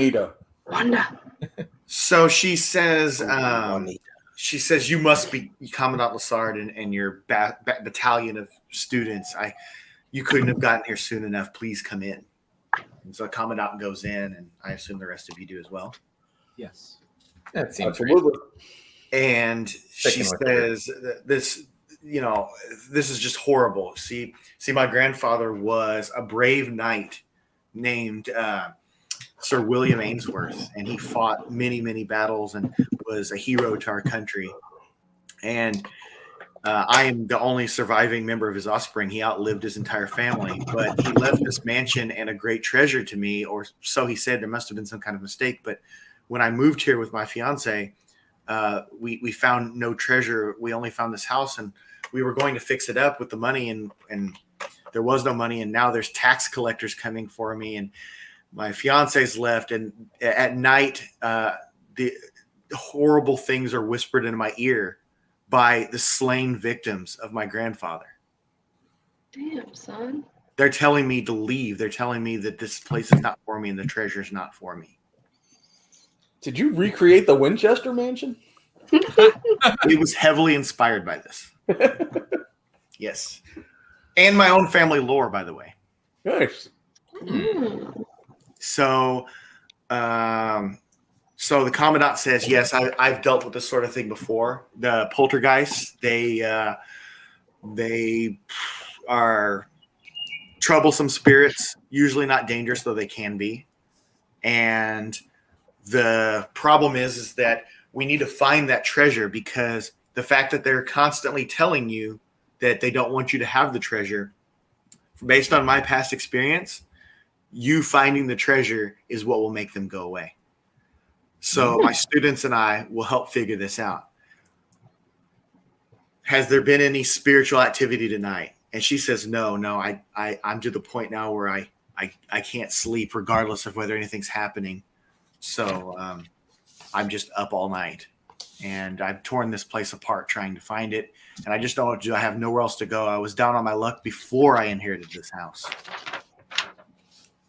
So Commandant says, yes, since you've already torn the house apart, the most wise decision would be for us under daylight hours to begin digging along the grounds outside.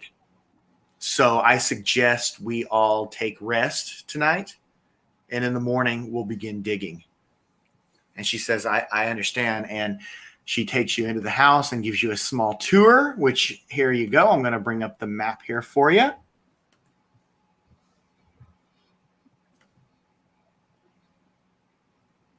You guys see it? Mm-hmm. Sorry, it won't.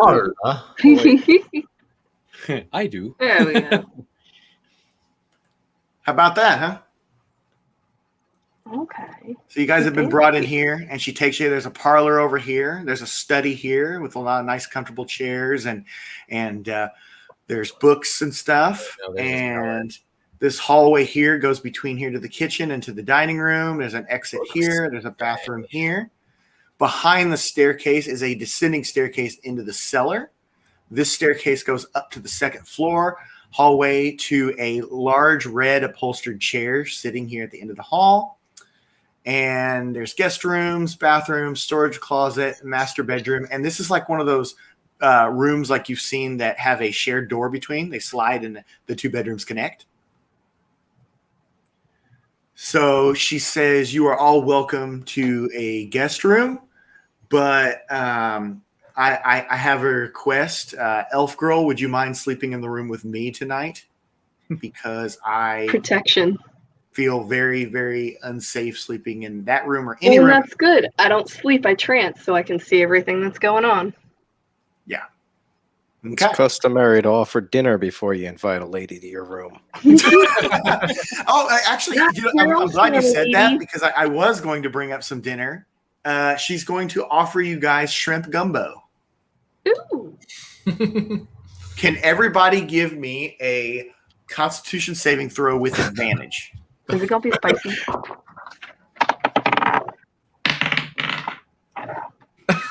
Oh God, I need the second throw.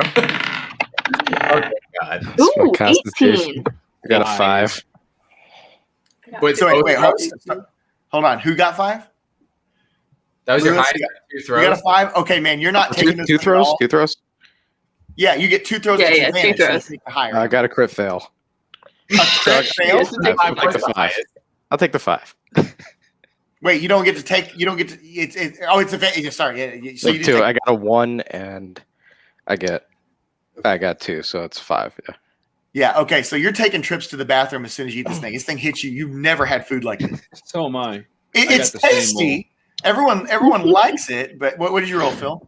5. Lordy. Okay. Yeah. You guys are sharing the bathroom, right? Like, she's like, well, there's another bathroom upstairs, so you can take that one too. Nola? 12. Okay. So clearly you've been in the bayou before. Jeremy. It's the gator bite. 18. Okay, yeah, you've also been to this region before. I also got an 18. Okay, cool. All right. Well, so one of the elves and one of the dwarves, this thing's hitting you like a tank. We will scare the haints away. Everything seems normal. It's well lit. It's nice and comfortable in here. It's just kind of raggedy a little bit, and so yeah. Just for shits and gigs, can I roll an Arcana check? Where? And on what? In general, just to see if I No. can see there's anything going on. No. No, you're not a magic user. You have to do something very specific to do it. I was kind of. I just do a general one. You can. Go ahead. I mean, I also kind of wonder about that chair, but Yeah, I wanted to do a perception. Yeah, check that on the chair's got me chair. asking questions. well, so 15 plus 6, I got a 21. Okay, yeah. So you definitely feel a presence in the house, but it's not isolated to any specific area. It's the house itself. Okay. So it's not the chair. Phil, you said you want to do a perception check, so the old-fashioned way. Yeah, on the chair. Go ahead, do it. While he's in the bathroom. And nothing. 6. 6. Okay, yeah, you don't see anything special about the Grew chair. up on It's just a red chair. You're just like, oh, well, it looks kind of comfortable. So, so Elf Girl you agree to go sleep in the room with her? Mhm. Okay, and Commandant says, Wizard, you're with me tonight? Can I go down to the study before I go with you? You're welcome to, yeah. Kind of want to check out the books we got here. Can't give me a Elves roll only on that. need 4 hours of trance a day. Yeah, I don't need to sleep the whole Yeah, sure. 8 hours. I'm not finding anything. Okay. I rolled a 2. Trust me. So 8 for investigation. Yeah, okay, yeah. It's general books. Like you like it's a nice collection of books, but it's mostly fiction. Okay. Well, Commandant, I'll join you. Okay, yeah. So yeah, you and the Commandant are taking the larger room of the shared rooms. And the 3 of you, the 3 remaining of you, which room here do you take? Who takes this room? I will. Okay. Did I put figures out for you guys? I don't think I did. I don't see them. Hold on. I put myself. Yeah, go ahead and grab yourselves. Hey, now. I don't even see where we are to grab. On the right side, there's the different logos. I've been using the They dagger. don't have our names on them, though. They don't It's have really different. Yeah, I wrote those in myself. I don't even see those. I don't see that thing is showing up on your... The dagger? Here. Assuming that's the room you wanted to go to.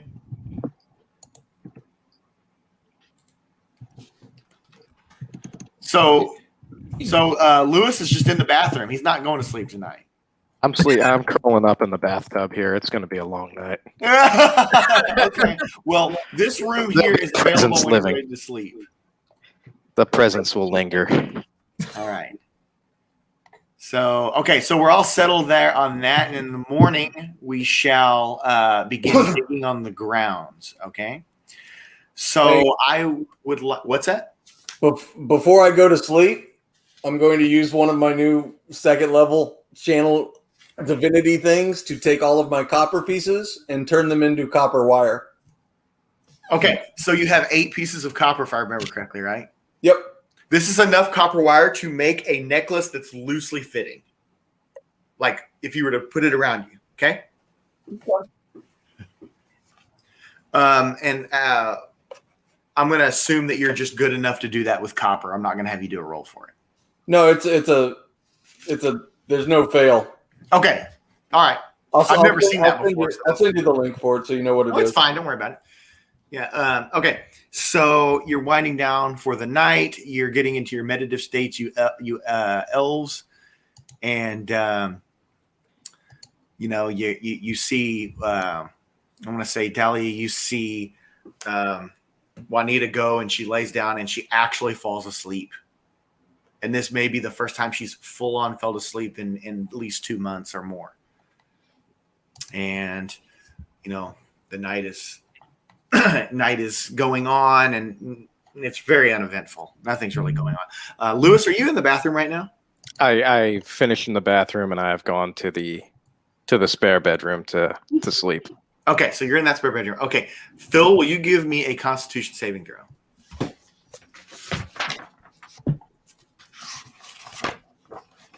5. Still. You need to go back to the bathroom. You're going to want to go downstairs. So, Amazing. Phil, are you moving your character to the bathroom? Yep. Whoa, the downstairs one? Okay. All right. Well, he told him that. He I would warned me assume you about the can tell upstairs. it's pretty I wrecked. believe him. That's There's fine. quicker ways to die. You can do that. So Phil, you feel the air get very cold. Oh. But then all of a sudden, the cold air from this bathroom rushes upward. And Caroline, you begin to feel the air get very cold. About how long into sleep are we? What's that? About how long into sleep? Like, have we had at least 4 hours? Dude, well, you're getting way ahead, man. Like we're doing role play right now. Just Yeah, trying it's to see not how even long- close to that. You're talking like everybody just laid down like 15 minutes ago. Okay. I was just trying to get an idea of how long things. Well, that's why I said she just laid down, and Dahlia saw her go to sleep, and she realized that's probably the first time she slept in months. So even though I felt the cold air go up, do I get the impression it came from the cellar? No, you just feel the air. Like it didn't come from anywhere. It just the air got cold, and then you felt it like whisk away. Okay. Caroline, you feel the entire room get cold, and a breeze goes through, and there's candles over on the dresser that just go out. Oh shit! Technically, And you guys are right above me. you hear like a ticking sound. Is it a pipe bomb? Where are you at, by the way? Okay, because she's in the bed. Are you in the bed with her? Are you laying on the floor? Are you? I laying would assume that I'm like. So I picture it as there's like a couch on the wall up here, and like she's a just, chaise like, lounge. Yeah, and I'm just kind of like sitting there, like cross-legged, like meditating, so I can see the whole room. Sure, Because I but don't you want to do like hear- not be able to see her. You feel the cold air, and it just got darker. Now, remember, you do have dark vision, but it's dark in here now. So, like, you can see a few feet from now. You see the lump on the bed of her, but you don't make out her figure like you did whenever those candles were lit. Okay. See, but you hear a ticking sound on the other side of the room. Perception check to see if I can figure out where it's coming from, or would that be Go ahead. investigation? Do a perception check. That's a 4. Okay. You don't really have any sense. Just the whole room is cold, and you just hear the ticking sound like that. And you do hear the wind picking up outside, and it's very dreary. And there's a sense of dread overwhelming you.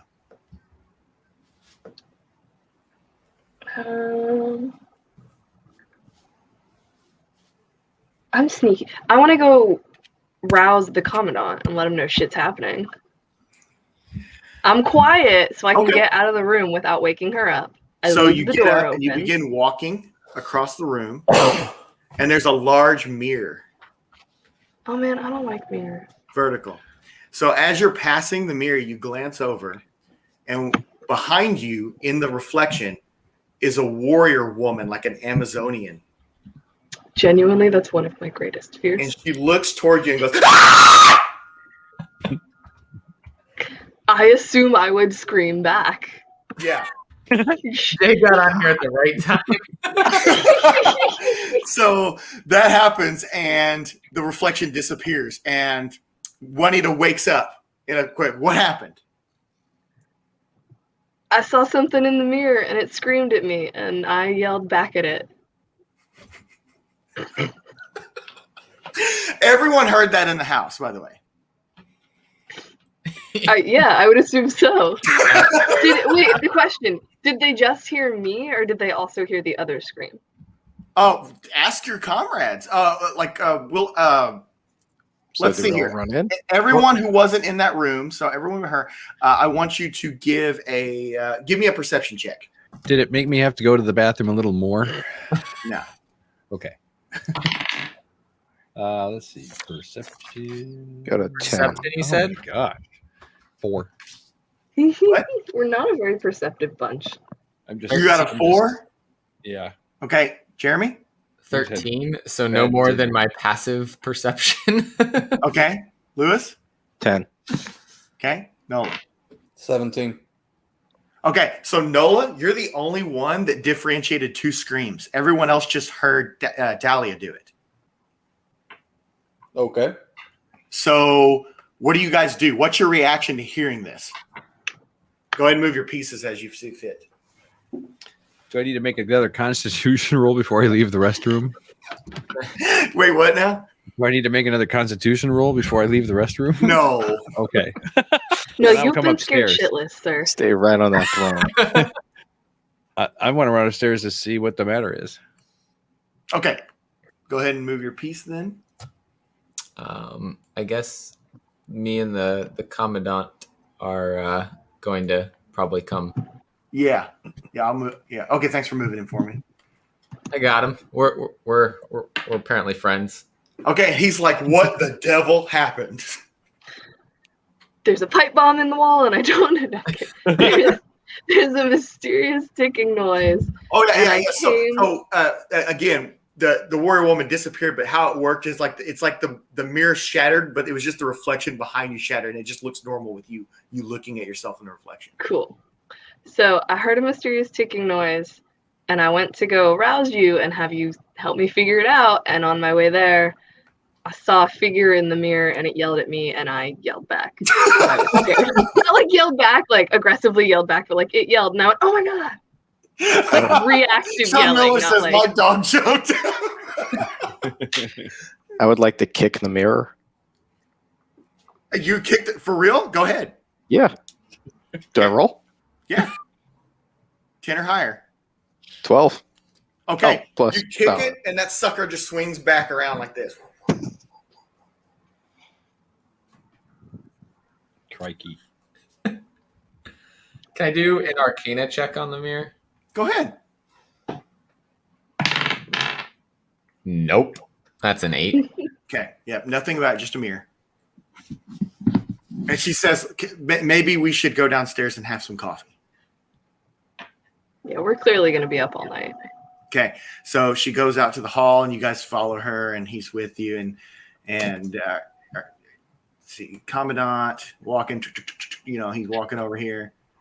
And as you guys are going down the staircase above the front door, right here. Why don't the laser pen work? There. Can you guys see that? Can you guys see that? Bring it up on the screen too, maybe? No.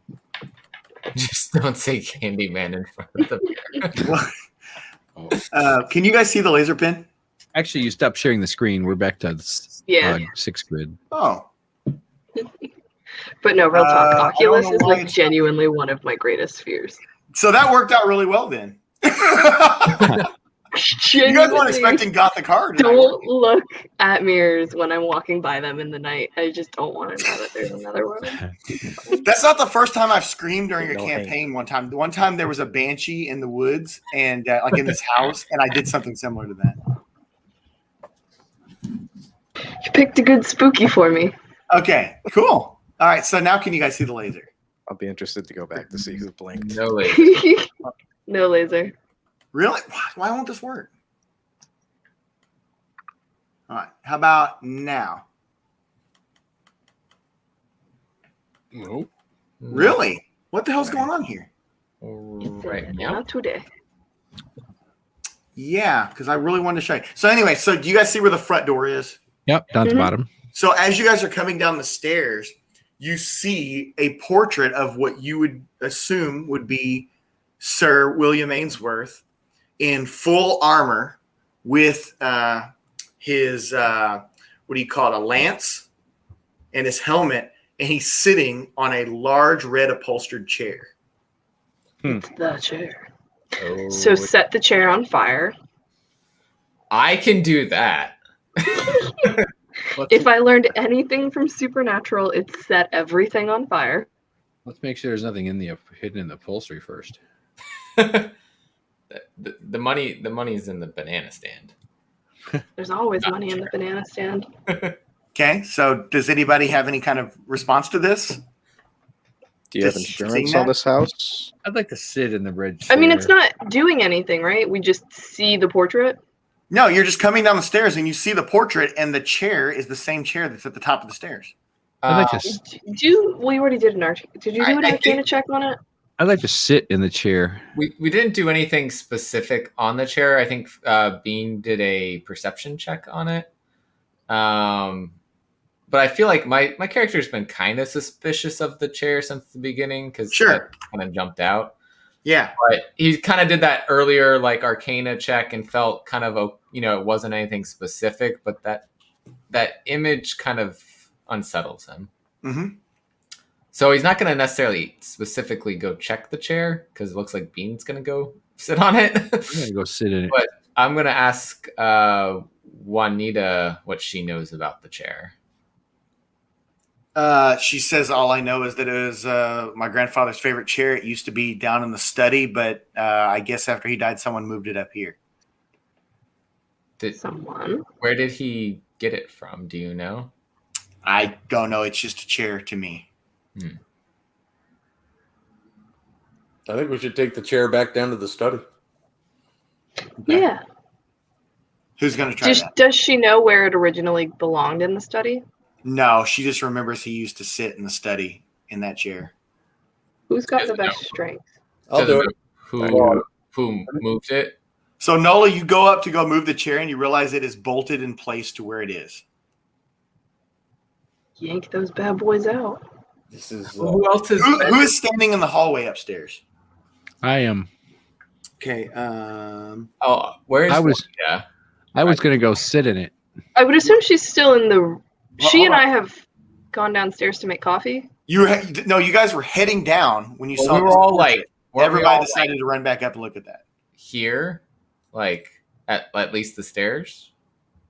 So, but I need Phil to do a because he's the one at the edge of the hall there. I need him to do a perception check. I wish I could get the laser to work. That's on. Just try to move it. 8. 8. Okay. Yeah, you don't notice anything different. Hold on a sec. I'm just wondering if there's. Try it now.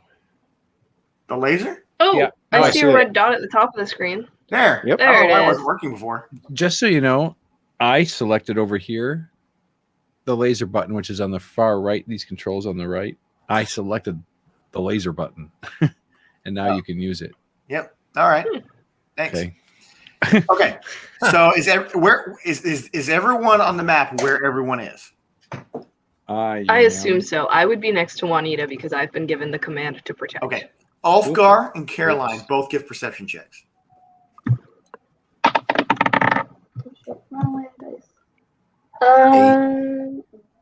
12. Okay. 8. Caroline, over here, you see the laser? Mm-hmm. There is a table with a perfect size bust of Sir William Ainsworth wearing the helmet and breastplate from the portrait. I'm going to ask the wizard to do an arcana check on the helmet and breastplate from the dude. Okay. Seems like a good idea. Let's see if anything mystical's coming. I don't from want to that. touch that shit and then lose a hand. I don't think anything mystical's coming from that. That's a 9. No, you don't really sense anything off of it. Just the house itself emanating ghostliness. My rolls are sucking. Yeah, mine too. All of a sudden. I will also ask her if those have always been there, to her knowledge. Said that I just know that it was his that he wore into battle and that, they're on display throughout the house, these relics of his. Did those also used to be in the study? No, but I do know something of his that's in the study where the chair used to be. What might that be? A glass case with his gauntlets, and it's the same gauntlets that are in the portrait. I'm thinking we just get all the pieces, Silver monkey. burn them in the fire. Or Put 'em all recreate the portrait. Are there any other pieces in the house? So she says off the top of my head, I'm not sure. It's not been a priority of mine. I hadn't really thought about these pieces. Just curious if somehow, these something that he did, is bringing about these spirits and. Well, yeah, that's already been established that the spirits are speaking to her. That these are people that he had slain in battle. Right, but that specifically, maybe it was all of these relics of his that are leading to this. Don't know. So, not sure how to solve it though, because I am sucking at Arcana tonight. Can we look in the storage closet? Yeah, go ahead and take a look in there. That perception? Yeah. Oh. 15. 15. Okay. You find a lot of his old clothes, but they're dustied up and everything, but there's nothing from the portrait. Look up. Is there a secret latch on the ceiling? I'm going to tell you right now there isn't. But in the back, the closet leads to Narnia. It's a wardrobe. Has anyone sat in the seat yet? I was going to. No. Go ahead. I'm sitting in the seat now. It's comfortable. Nothing happened? No. Hold on. So, Danny, while they're doing all of this, I'm going to be doing a ritual casting of detect magic. Okay. It takes 10 minutes, but it doesn't use up my spell slot. So while they're all doing their different things, I'm going to go into a little bit of a prayer state for about 10 minutes and then cast detect magic. Okay. All right. I'm going to pick up the helmet and put it on the chair and see what happens. Probably nothing, but you never know. No. So when you take the helmet off, you do see that it is a full replica bust of him. So it looks like the guy in the picture, and you just took the helmet off. I changed my mind. I want to pick the bust up and look at it and inspect it. All right. 18. 18. Okay. You start to get the sense that the bust, the breastplate, the helmet, and the chair seem compatible with each other. I think someone needs to dress up in the outfit and sit in the chair. I think we need to recreate the portrait. I'm going down to the study to get the gauntlets. Yeah, so you go down there and there's just a glass case with the gauntlets hanging there, suspended, exactly like the ones in the portrait. Do an Arcana check. So don't touch things without checking. Yeah, I mean, I failed at all my Arcana checks tonight, so I'm gonna try again because I keep thinking one of these things has to be mystical in some way. And that's a 21. Hey. Yeah, again, the only thing magical about this house that you are sensing are the inhabitants. I don't trust this. The house itself is just a house. These are just a normal human mortal's things. And nothing magical. I'm going to pick them up. You pick up the gauntlets? Yeah. Okay. And I'm going to walk my way back up the stairs. And bring them over towards the chair. Okay. And place them on the chair. Okay. So how have you arranged the things on the chair? I'm still sitting in the chair.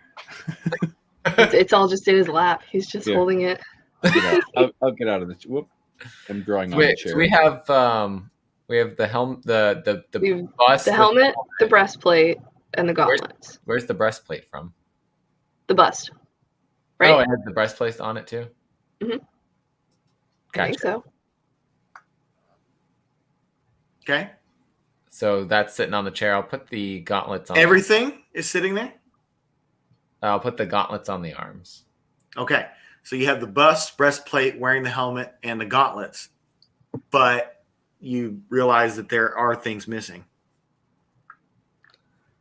Let's go back and consult. Juanita, is there any other location in this house that we haven't been to? We haven't gone to the cellar. Yeah. Well, I'm pretending we probably don't know about that. Or like some fancy display in the dining room. You definitely know about the cellar. I mean, she gave you a tour of the house. Oh, okay. I didn't know if we went down there just because. You didn't go down there. She just showed you that was the stairs to it. Okay. Check the painting. Is there? Yeah, I guess let's look at the painting again and see what we're missing, maybe. Okay. Or we probably missing some legs. Yeah. Does that and seem to he's be holding his lance like this with it sitting on the floor. Can I do like a perception check in, I don't know, the parlor to see if there's a lance hanging out over a fireplace or something? Sure. I don't know. I don't know if there's a fireplace down there or not, but yeah, there is, but 14? Nope, no lance. I think we need to go to the cellar, guys. Ask Juanita first if she might know. I tried. She didn't say anything. Juanita, you haven't seen his lance anywhere? She said, no, I haven't given it much thought at all. It's just not been a priority. Have you been down in the cellar recently? It's very scary down there. So is that a no? No. All right. I think the cellar is where we go. Okay. So let me get this going for you guys. Literally heading to a dungeon. Oh. So I just gained danger sense. Do I have to activate that? There you go. So you go down the stairs, and this is what you find. Boxes. Oh, I can't. Wait. I'm gonna roll a perception check. Okay. I tried to put the map in it. Oh, where'd it go? Although I think 14. 14. Okay. So you go and you start rummaging through things, and then 2 bats come flying down on you. You are now in combat with 2 bats. Are you shitting me? I'm not. All right, well, I'm gonna pull out my 2 daggers, a wild Zubat appeared. and I guess just swing at one. Okay. Wah.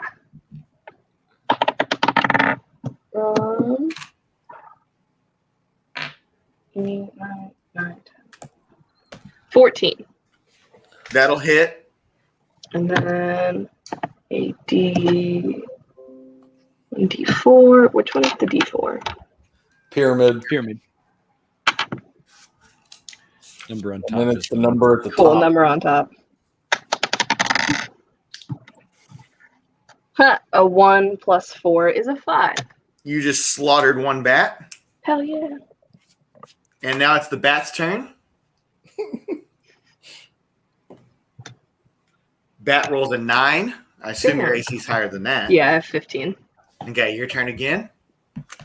Again? Oh, I'd swipe at the other one. That is a 17. And then Okay, that'll hit. another 1, so another 5. That killed that bat. Yay. You defeated 2 bats. So hang on a second. I forgot what the experience was on those. Let me see here.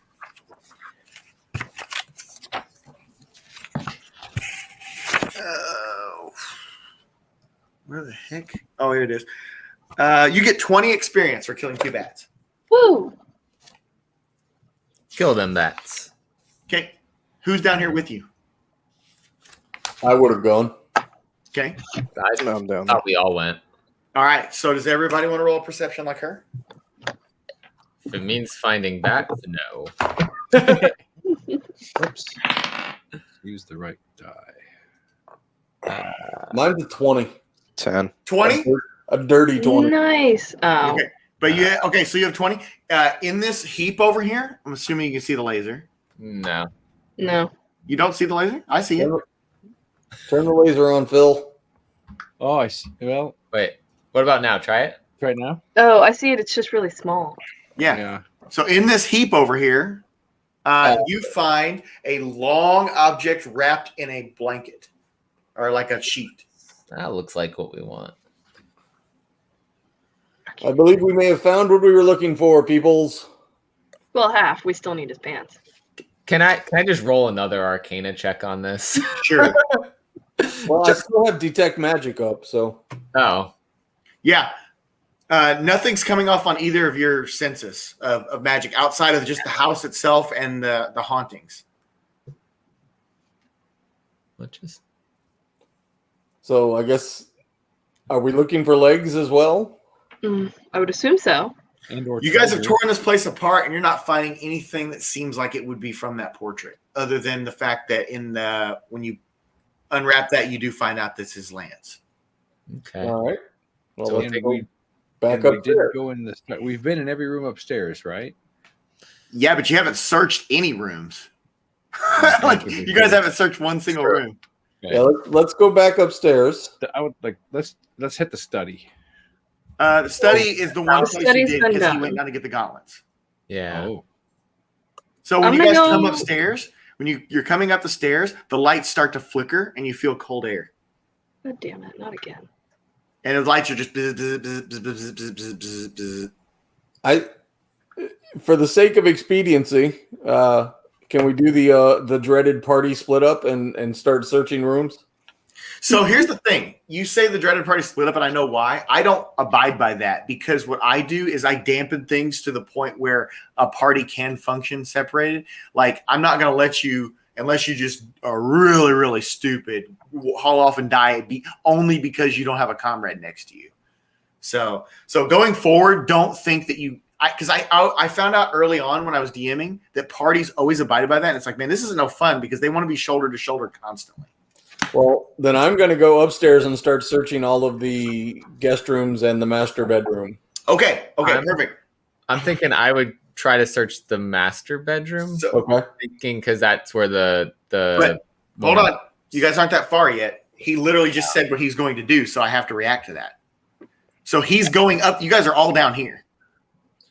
You guys just came up, and the lights. I thought we were all up the stairs. Nope, you guys went up the cellar stairs, and the lights were flickering. not the main stairs. Okay, I thought we were all upstairs. Nope. Okay. Nola is heading upstairs, and as he goes, a vase goes flying off of a table and gives him 2 damage.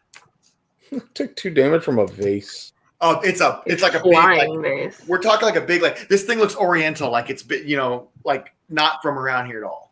Is that at the top of the stairs, or where did that? No, happen? this is like down here. Like you went to go that way, and it came flying off and hit you as you were heading toward the stairs. Where did the vase come from? Just a table over here somewhere, like right around here. Oh, okay. So you did take 2 damage. I'll take my 2 damage, and I'm going to continue heading up the stairs. Okay, you go, and the lights stop flickering, and the air is not cool anymore. So where are you heading to up here? You're free to go upstairs now? I was gonna start in this room and then just work my way around. Okay. Who grabbed? And anybody else can do. Yep. Everybody, go ahead and pick a room you'd like to check out. I'm gonna go to the dining room. Okay. Or do we just assume Everybody, that perception checks on the room. did we assume that we put the weapon back already? I don't know who carried that. I have the lance. Okay. 19. 19. It's nice. It's one of the more well put together rooms in the house. Obviously, she's used it because she spends most of her time in the kitchen and dining room, so she can't sleep. Cool. 17 for me, Danny. Okay. It's a very plain guest room. It's the smallest guest room in the house. Ulfgar? 18. 18. You went to go get some goodies out of the kitchen. They poisoned me earlier, so I got it. You're like, you know what? This gumbo stuff's not so bad. I like beans there too. Yeah, I also got a 16 in the kitchen. You got a 16 in the kitchen. You join him for some more gumbo, even though you you guys both think your stomachs are stronger than they were. To Valhalla. Oh man. Okay. Wolfrien? 11. 11. Okay, yeah, you're just not noticing anything. Like you're looking at that mirror and you're thinking, man, maybe something with the mirror. You know, the bed's there. It's the biggest bedroom in the house, biggest bed in the house. There's a lot to look at in this room. It's bigger than most other bedrooms combined. What else might I be able to do in there? Commandant comes in and he says, "You find anything?" I mean, it's a big room. Haven't really been able to figure anything out. We know He the says, spirit. "Well, have you checked under the bed?" Oh, well, it's such a big room. I didn't even get there yet. Okay. So Guess do you do that? Am I doing a perception under the bed? No, I'm physically asking if you're checking under the bed. Like I wouldn't have thought to do that yet. Okay. Well, that's why he asked. Yeah. So I'm asking you now, is your character going to look? If he's asking me to, yes. Okay. So you look under the bed, and there are an ironclad set of boots. These look like what was in that portrait. He says, "I think you're right." She'd been sleeping on top of them the whole time. Okay. So I'll grab them. All right. And Put them on the chair. we'll want to put them over here. Okay. At the feet of the chair. So do you assemble it with everything else? Alon still has the... Well, with everything that's there, yeah. Yes. So you've got the red chair, and there's boots there. The kneecaps are linking up to where the breastplate is, and the bust is there, and it's got the face of of Sir William, and the helmet and the gauntlets. The only thing that's missing is the lance. Well, this looks kind of like a mirror image, almost. No. So nobody's going to go get Elan and tell him to go. I was going to say, the hairless dwarf has the.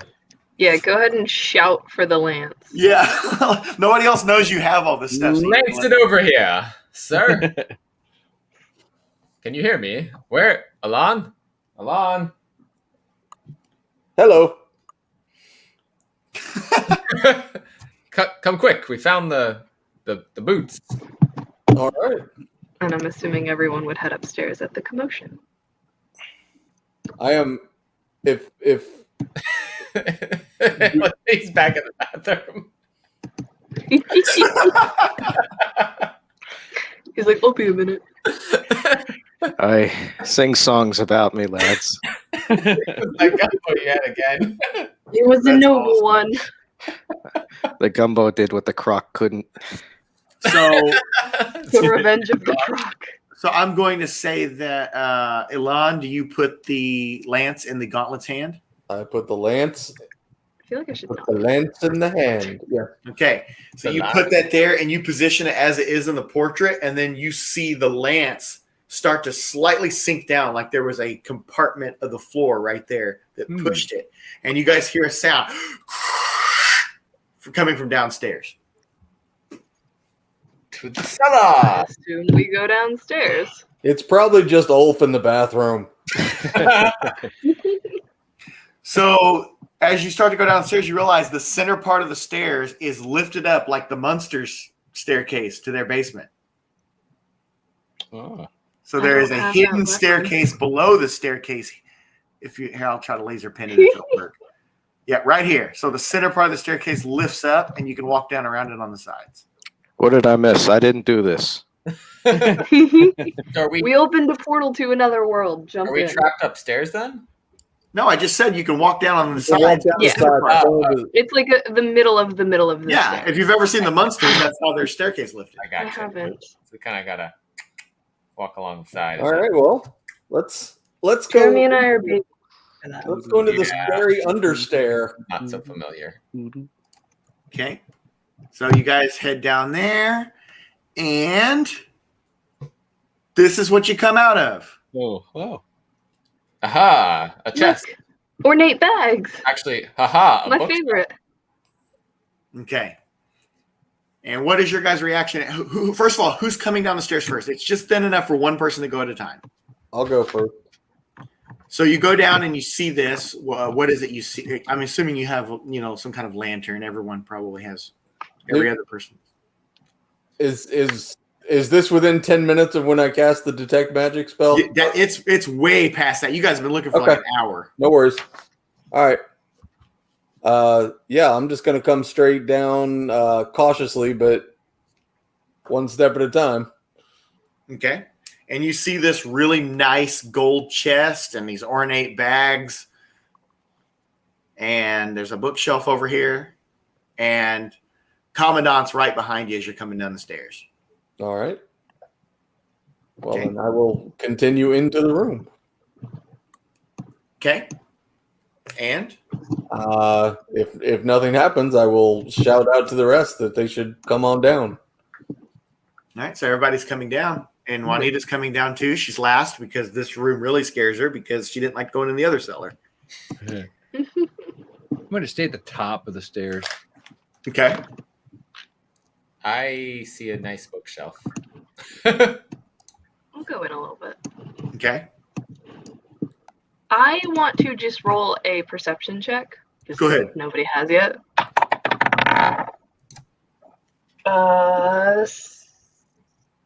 17. 17. Okay, yeah, you clearly see that there is you have a good idea of everything, and there's nothing startling. Nothing's going to come out of the dark. Like your dark vision is superior enough down here that you see that what you see is what you see. No bats, no poltergeist, just chest, ornate bags, bookshelf. I'd like to roll an investigation check on the bookshelf. Go ahead. is a 12 plus 6, 18. Okay, so there is one book on the bookshelf. And hang on a second. Makes this investigation pretty quick. Yeah, exactly. Yeah. It is a let's see. A second. It is a book on vanishing magic. Ooh, Nice. I will grab that. And that makes me be carrying 2 books right now. Okay. So I put the other I look at either of the rogues and I say, "Hey, can you guys check for these? See if there's any traps on this chest or in these bags or." What would that be? Perception? Just straight perception on. If I remember correctly, don't rogues use their sleight of hand not just to steal, but also check for traps? I believe so. Yeah, so you do sleight of hand rolls. I think so. I will do that. He's at, now Phil's at the top of the stairs, so it would have to be here. I have 4 plus 6, so I got a 10. Okay, so as far as you can tell, it's just a chest that you can walk up and open. Does anyone require a wizard to check it out? Do an Arcana check just for shits and gigs. Listen, Danny, you said don't touch things without doing an Arcana check, Every and I time took I that do to an heart. Arcana check, I get like a 2 or a 3. I got a 3 plus 6 is 9. I took that to heart. I am not losing a hand. Okay. So I rolled a 9. Okay, so you don't sense anything, but Nola, I'm assuming you are where your character is close to the chest, right? Yep. Okay, you do feel a magic sense coming from inside the chest. From inside. Yeah, and also a little bit from the ornate bags, but not as much from there, but from inside the chest. If no one has any objections, I'm going to open Wait. the box. I cast Open the box, Aura. but let me get behind you and draw my bow at the ready in case something pops out. All right. Let's open this sucker up. Okay, so Nola, you open it. Yeah, It's not a big deal. You open it, and it is full of gold and platinum coins. Shit. Cool. And by the way, see how big your character token is to that chest? That's realistic. It's huge. Oh, shit. So the bags are big, too. Yeah. So let's pack these up in the ornate bags and rob this lady. I mean, I'm kidding. Throw her in the Juanita? box. What's that? Juanita, do you know about this giant chest of cash? She said this must be the treasure that was left for me. You guys found it. Is there anything else inside? Can we dig around and look? Dig around where? In the chest, like move the coins You want the aside. chest of Scrooge McDuck the chest. So, Well, do 'cause- you want to go over and check it out? And the wizard dives. yeah, into the I'll chest. roll a perception. I assume that's what I would do. Is I would roll a perception check on the inside of the. Has Like anyone you're gonna walk touched over inside the like- box yet? Like you're going to walk in and dig your hand down in the gold and look. Yeah, Let's throw I'm gonna something. like brush aside the top layer of stuff. Okay. And, like start from there. Go ahead and do a perception check. Oh, that's bad. That's a 3. What'd you roll? That's a 3. Okay, so you start to reach for it. Commandant comes up and he grabs your wrist. He goes, "Don't touch it yet." But in my past experience, these poltergeists are bound to items like this, and the only way to vanquish them is for the rightful owner of this treasure to touch it first. So he turns to Juanita. Juanita. What? Hey, lady. He has her come and touch it, and suddenly all of the presence that Jeremy has been feeling from the house, he feels that just evaporate, and there's no more coldness in the air, anything like that. And it seems to be, from what the commandant explains, that the curse has been lifted. Hooray. We did it. So Does the house feel different? everything feels different. And she says, "I can't thank you enough for solving this." And she's going to offer you 15 gold pieces each. Damn. Money. Congratulations, guys. You just got your first real in-game treasure. None of this gold or none of this silver and copper piddlywink stuff that we did before. 15 gold is nothing to scoff at. We did it. So what is gold to copper? 1 gold is... Okay. Let's Right? see. Yeah, I think 100, yeah.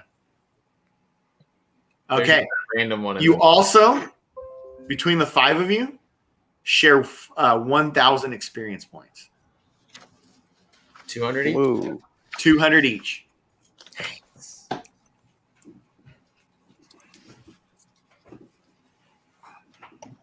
$553.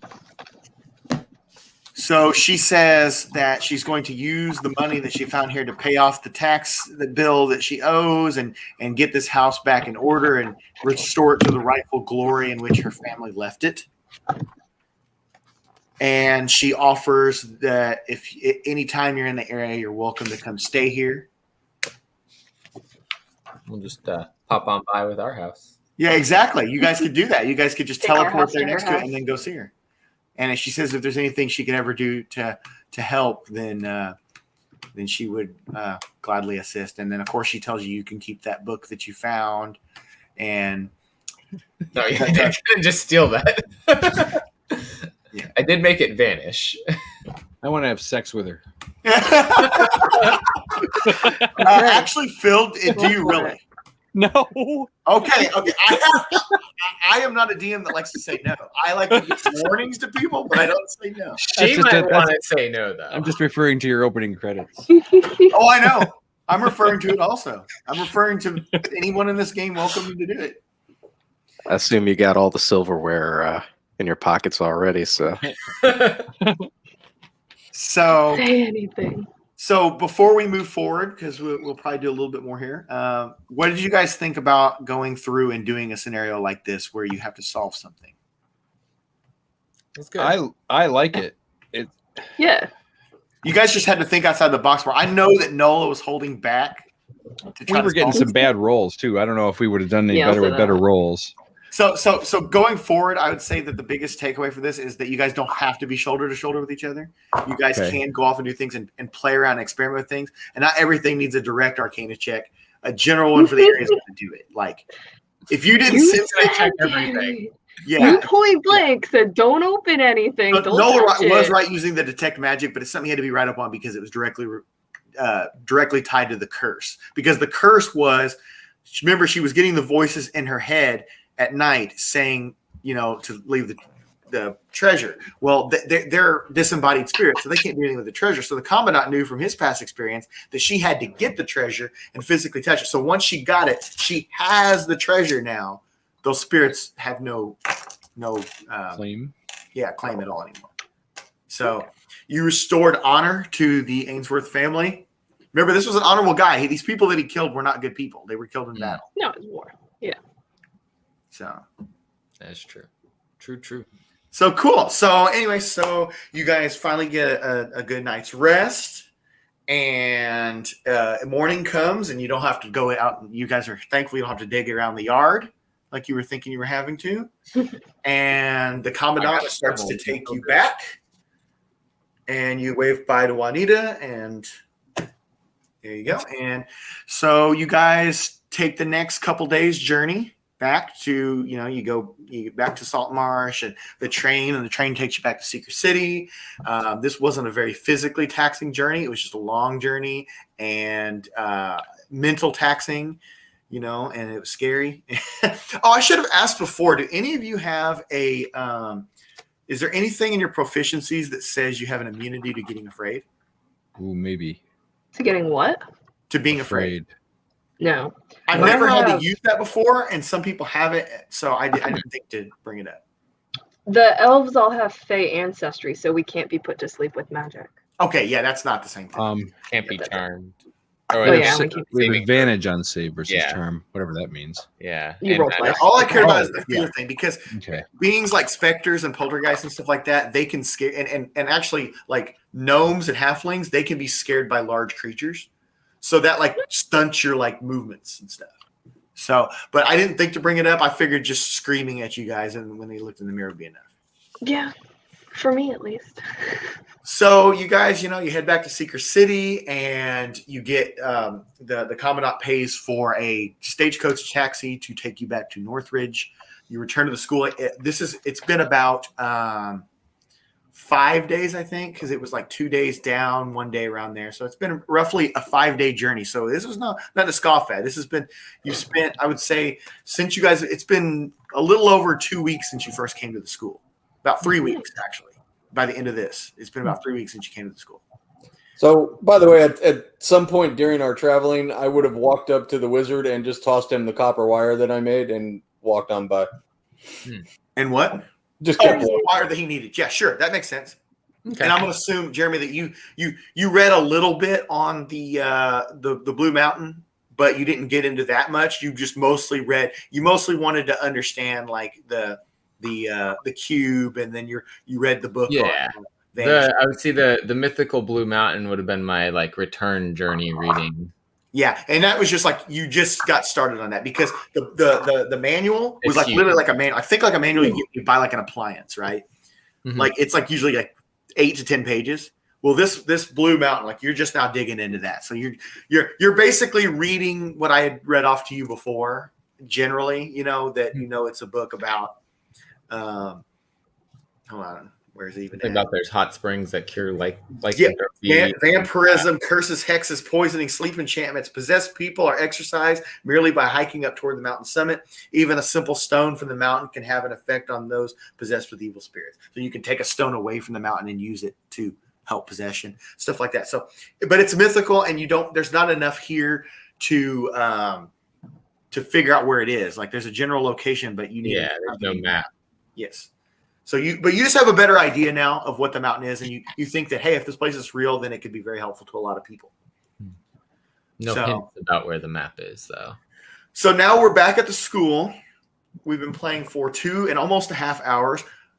Does anybody before we go? Would I have been able to befriend anyone else in the bar, or maybe you were the life of the party by the time it got back, because you just built on what you had established before. Is there any way to build those relationships for a future event?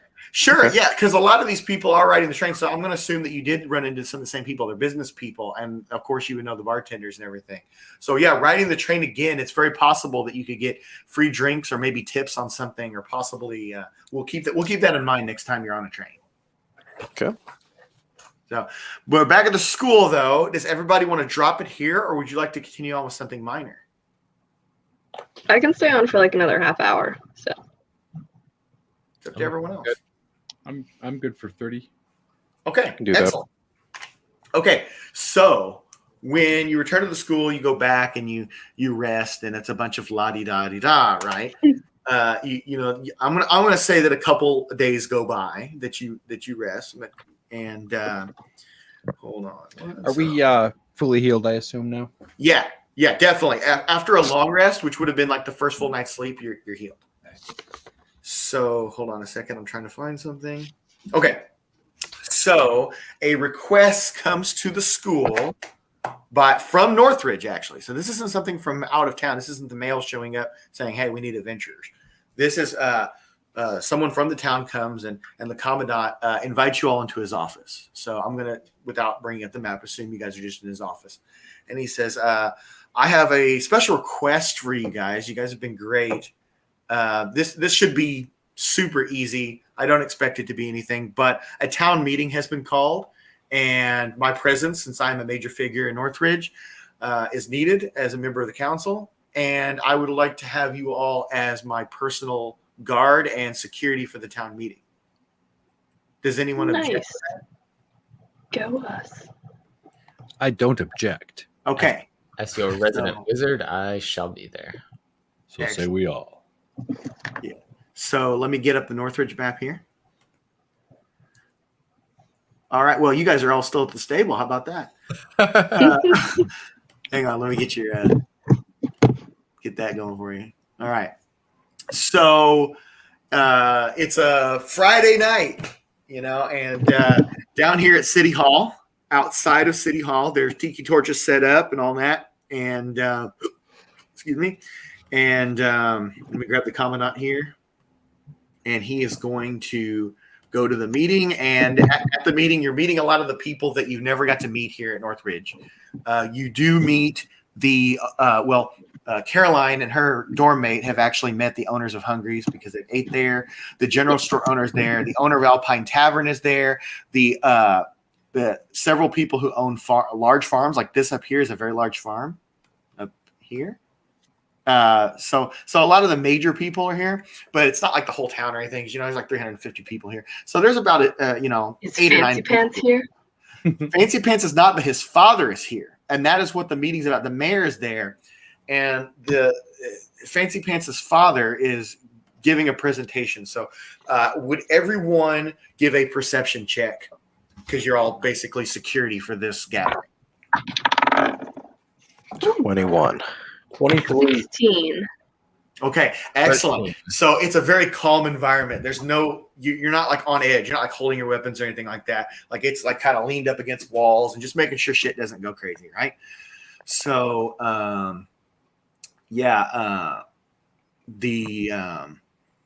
the meeting begins, and the rich man says, the reason why I've gathered you all here is that you know that I am bringing my tremendous wealth here. By the way, this guy's name is Henry Warren II, and Henry Warren III is Fancy Pants. So he says, as you know, I'm brought my immense wealth to this town, and I have a fruit and honey gathering business, and you have a rare honey around here that I'd like to collect. But that's not the reason I brought you all here, because once my mansion is complete and I get the business rolling, I would really like to put Northridge on the map. So I would like to know what everyone thinks of cutting down all of this forest over here and building a very large hotel, and cutting down this forest here and putting a large water park. And maybe we could just take out some of your farmland over here. Of course, I would pay you handsomely for it. He talks to the farmer who owns this whole land here. And he said, we can make more tourist attractions. And in the future, Northridge will be a large suburb to Seeker City. And you can see that the townsfolk are not really into this.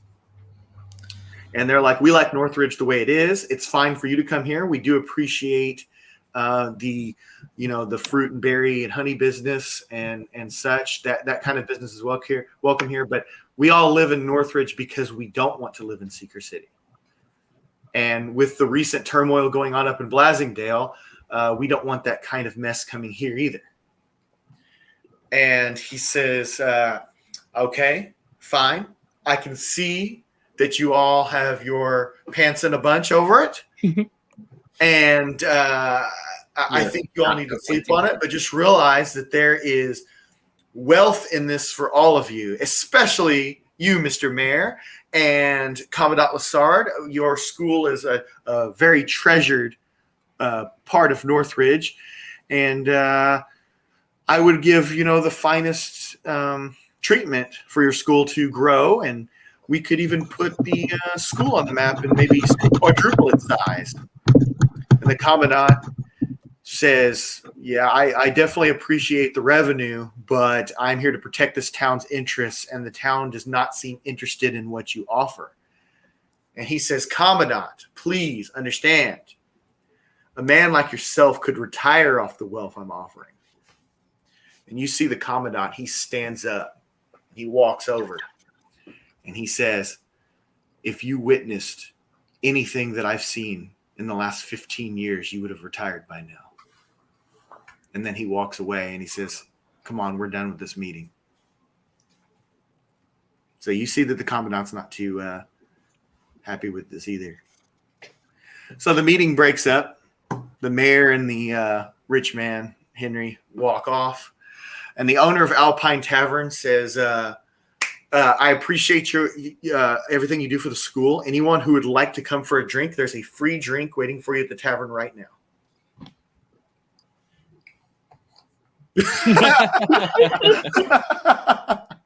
He cannot get there fast enough. So Lassard's going back. He's not into that. Oh, by the way, Lanish drinks a lot. You just guys haven't been with him when he's done it. But he's known around the school for doing that. So Phil and Caroline, are you going to the school as well? Or the I guess. We all know what happens every time I go to the goddamn town. I am going to go to the school. You're going to go to the school? Yeah. Okay, let's go with Phil first. I guess you just went back with Lassard. Do you have anything to ask Lassard on the way back? Well, actually, do I have a chance to talk to Henry? The Henry II? Yeah. Yeah, okay. I'd just like to ask him, just out of curiosity, what about those of us who are allergic to money? Allergic to money? Ha! You poppers and your crazy ideas. And he just turned around and walked away. Okay, now that's all I want to do. Just get under his skin. Now I'll go back home. All right, so you go back with Lassard. You don't have anything for Lassard on the way back then? No. Okay, just small talk. All right, Nola, I see you went over here to the smithy. I did. Okay. Let me see here. Will you give me a nature check? A nature check? Yeah. What is this nature of which you speak? You have to model your grass skirt. 19. Oh, okay, excellent. All right, so when you arrive at the stable, it's in really good shape. Like you realize, hey, these guys have been cleaning this horse shit and everything, so it's a nice place to work. Awesome. All right, so we've got Lewis, Jeremy, and Caroline at the tavern. You get back there, and there's several patrons there, and he comes up and he's like, "Here you go. You guys all get that." So would all three of you roll Constitution saving throws? 4. I'm wasted. Constitution 13. I Plus hate 0. Constitution 4. bar. So, wait, hold on. I couldn't hear who said what. Sorry. Who had 13? Me. Caroline had 13. Jeremy? 4. Okay, you're getting drunk quick. All right. And Lewis? 4. I also had 4. Dude, okay, so here's the so Jeremy and Lewis, you guys have totally made up for that incident with the fireball the other day, or the fireball. You guys are laughing it up, arms over each other. You're talking there's some other students from the school there right now, and all that, and other townsfolk. You guys are cutting it up. Caroline, you're just kind of hanging out with the bartender, right? And a girl about 2 seats over from you to your left, the boys and everybody are to your right. A girl over there says, "You seem to handle your liquor pretty well." Much better than these two weenies. Yeah, and she's a little bit, tipsy and stuff, and she's like, I handle my liquor well too, and I'm here all the time. And she says, "By the way," and she extends her hand out to you, and she says, "My name is Emily, and I want to apologize for my brother. I know how he can get." Oh, cool. You seem much nicer. And I shake her hand and I introduce myself to her. She says, "And my father's not as bad as he seems either. He is what I hope my brother matures into be. But I can't stand my family whenever they get on these money kicks." And she says, "If there's anything I can do to get my brother off your back, I'll do what I can." I appreciate it. Okay. Do you have anything to say to her or ask her? I'm gonna buy her a drink. You're gonna buy her a drink. I'm gonna buy her a drink. She's gonna do one for both of us. Okay, she's going to do a Constitution saving throw at the same time you do it, okay? These are shots. These are double shots, okay? She got a 10. Nope, that rolled up. I got a 13 again. So you're doing fine. You see her, she's, laughing, cutting it up with you and everything. You're getting along very well with her. So the night goes on. The seriousness of the meeting has settled down, and you all go your separate ways back to the school, back to your dorms, and you seem to have made a new acquaintance, somewhat of a friend. You definitely like her better than her brother. She's a lot calmer than he is. And that will conclude tonight's game. Woo! So let me go ahead and get rid of this map, and then we'll address anyone that survived in the chat. So, Sean, I'm assuming you're still with us because you're talking about gators and all that. Jay Ramirez was here earlier, but I don't know if he's still around. J2, I appreciate you dropping in. I don't know how much you've caught of this, but maybe you'd be interested in guest playing because after we get these guys going and get them fully into their characters and ready, well, I definitely want to bring in people like Sean and Wes and all that. Mhm. So it says 6 people watching, so I don't know how many of you guys are actually in the chat. I'm not. Not me.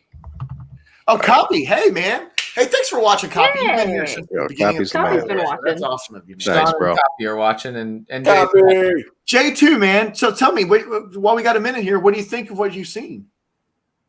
Just put a little he something. popped, he popped in at the scream, like right at the scream. Yeah. I did see that. Right when you yelled at me.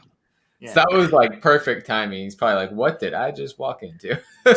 So I'm going to say right now, I'm going to speak for Nola. I know this is the kind of experience Nola wanted. Right? You like this puzzle solving, working together, role playing. Sure. That's like your main thing. What did everybody else think of that?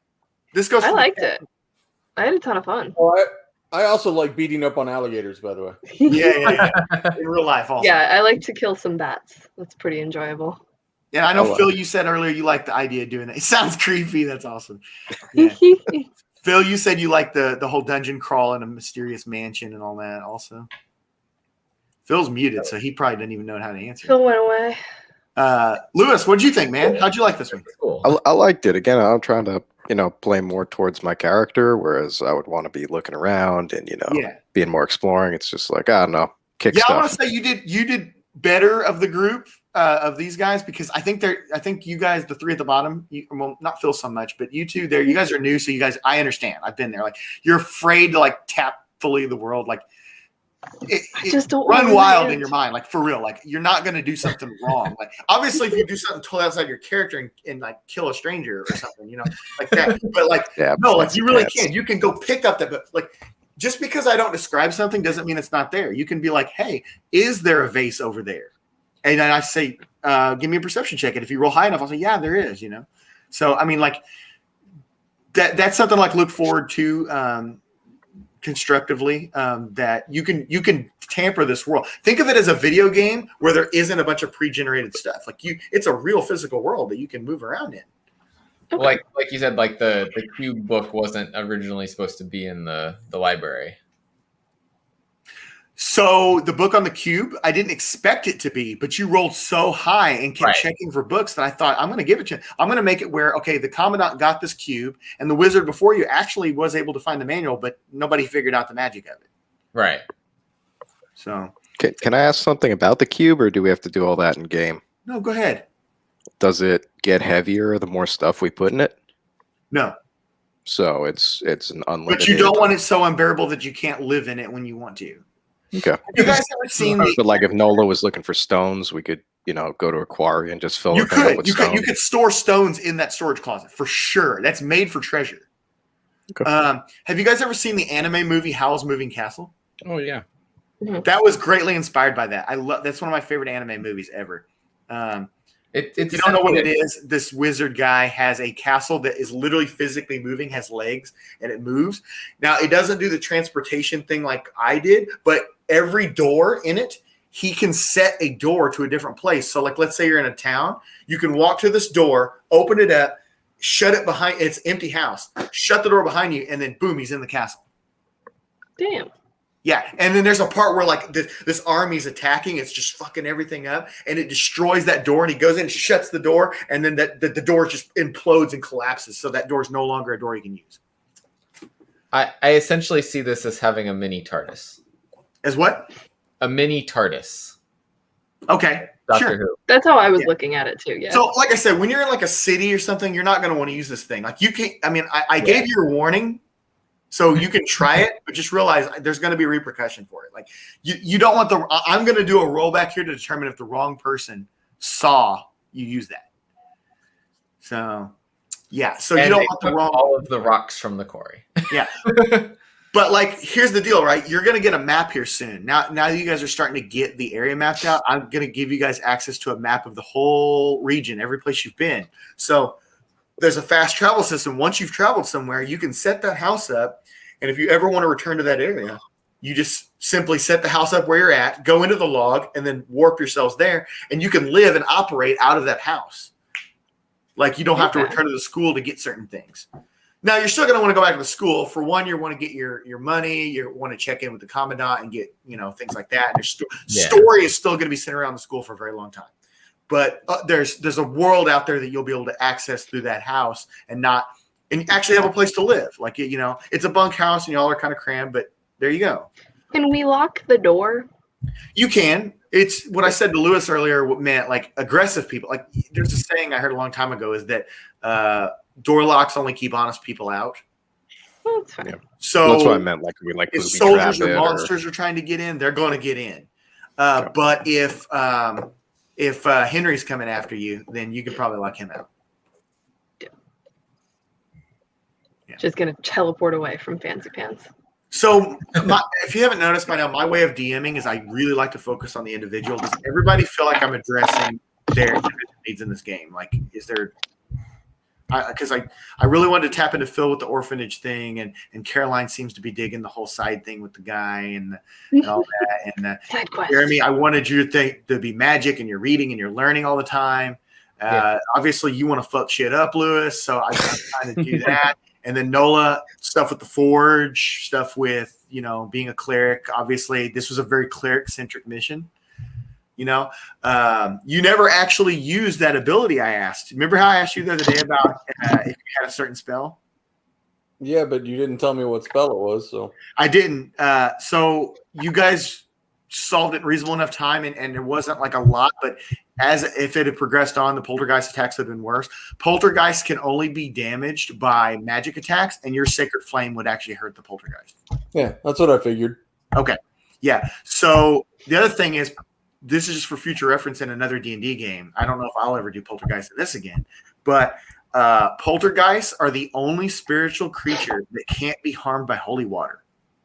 And the reason for that is because they're not evil spirits. They're just disoriented spirits that haven't moved on. So holy water does nothing. So there have actually been cases where people have went and blessed a whole tub of water, thrown it on the poltergeist. The poltergeist just goes right through and attacks them. Damn. So, yeah. So, by the way, the other thing I realized after, I had to check to make sure, but if you had imbued their weapons imbued by your magic would hurt the poltergeist. Nice. But it never came to that. Like, it was literally just, the vase getting thrown and then, like, the, stuff like that mess with. But a vase isn't going to stop my dwarf. Yeah. I really could tell Really Nola big that early vase. on you wanted to just dive in. You could have solved this thing by yourself, I think. Well, I mean, I told you this when we started. The as far as I'm concerned, at this point, this is about letting some of the newer people figure. I things agree, out. because you're talking years and years of experience versus everyone else combined, pretty much. Well, Yeah. maybe So I just kind of sit back and I'll know Play your if character. I have to. Yeah, that's great. I appreciate that. I like that how you're there where I could get you to, in this case, I use the Commandant. Commandant and Lanish aren't always going to be there. They're not always going to be there. So, yeah, I do appreciate that. Well, my first inclination when I ran back upstairs is I would have gone to the master bedroom. But I was trying to get more people. And this isn't Caroline and Jeremy. This isn't an indictment on you guys. You guys are just new. Like we understand. Dude, I've been there too. Man, you know how much we fucked around in my first group. Like it's like you people couldn't figure out that they were allowed to tie their shoes if their shoes fell off. Like you could. It's a real world. Like you live in this world. Like you can do stuff. I'm also trying to not like I feel like I'm trying to figure out what my character would do versus what I would do. SCG commented about that. Yeah, I know what you're saying, man. Yeah. It's a balance. I would have been like running right up to that chair and been like, "There's something with this chair." I would have been like trying to figure it out, and probably would have been back down the stairs and seen the portrait earlier. But I feel like that wasn't what my character would have done. He would have been looking more generally. Is there any magic? So. One thing that's really neat is you guys outvoted Jeremy to go straight to the house and not stay at a hotel. Had you gone to the hotel, you would have went early morning there, and there wouldn't have been any kind of spiritual activity. And they would have had you guys digging, and it would have been like a huge and there could have been potentially encounters outside, You know, so it was really interesting that you guys chose that to go straight there because I wasn't quite sure if that's what you were going to do. So on my end, that was really fun. But that was the quicker decision to fix the problem. Yeah, to go straight to it. And so how do you like these NPCs I'm coming up with? Like she's an NPC that I created just a couple of weeks ago. I've never ran anybody through this. I've never done a haunted mansion style thing, and I've hardly used any kind of spiritual enemies before. Did she? I know she didn't have too much time, but did she have some kind of depth to her? Or? Yeah, I mean, it was good enough that I could like picture it in my mind. Mm-hmm. So I'll go ahead and say this on live stream because this is an interesting document here. My grandfather, he's not by blood, but he is basically raised my mom. She was 15 whenever he married my grandma. His name was William Ainsworth. Yeah. So I basically made him that figure. And he's from Louisiana. This is in the Bayou. You know, and Juanita is actually his daughter, one of his daughter's names. I don't even know if she's still alive. My grandpa's been dead 6 years, and I haven't seen her since I was like 13. So I don't know. Last time I saw her was the last time I was in Baton Rouge, which I was like 13. And so Juanita is a real name. Juanita, her name is in Ainsworth now, if she's still alive. But like I said, it's family lore mixed with the Winchester house, like you said, Nola. That was a very astute observation. So I had fun putting that together, and you guys did a good job. Like you guys just needed to be nudged a little bit here and there. But I have a feeling if you were to run through something like that again, you'd understand how to figure it out a little better. Mm-hmm. What would have happened if we had burned the chair? If you burned the chair? Firebolt at the chair. If you threw a firebolt at the chair, let's see. I don't know. I'd have to think how I would react to that. I would probably make it where the chair would catch on fire, and then you would just have to figure out that you fucked up. Because notice how you guys were checking all the stuff. There's no magic on it. It was a trap, like a trap door. Yeah. Like it did not have any magic. I thought about for a second, you doing Arcana checks. I thought about, okay, well maybe I'll have him find that. No, fuck no, man. These aren't magical. These are gauntlets and stuff, man. Like they, but that's you never know what somebody else could have done to them. So really, it was getting the lance in the right spot that opened it. It wasn't even anything else. But everything else lined it up, kind of. True, but the weight needed to be on the chair, and it had to be the proper weight of the items, and that is what caused the thing to start to sink in the first place, and then the lance just pushes it the rest of the way. Gotcha. Yeah. Okay. So another thing with that is, remember how I said that I designed this entire thing to be like the school is like a way for the characters to learn how to adventure, while also people learn how to play the game. Mm-hmm. The commandant being there to grab your wrist and say, that is enchanted treasure. Idea. That is an example of now going forward.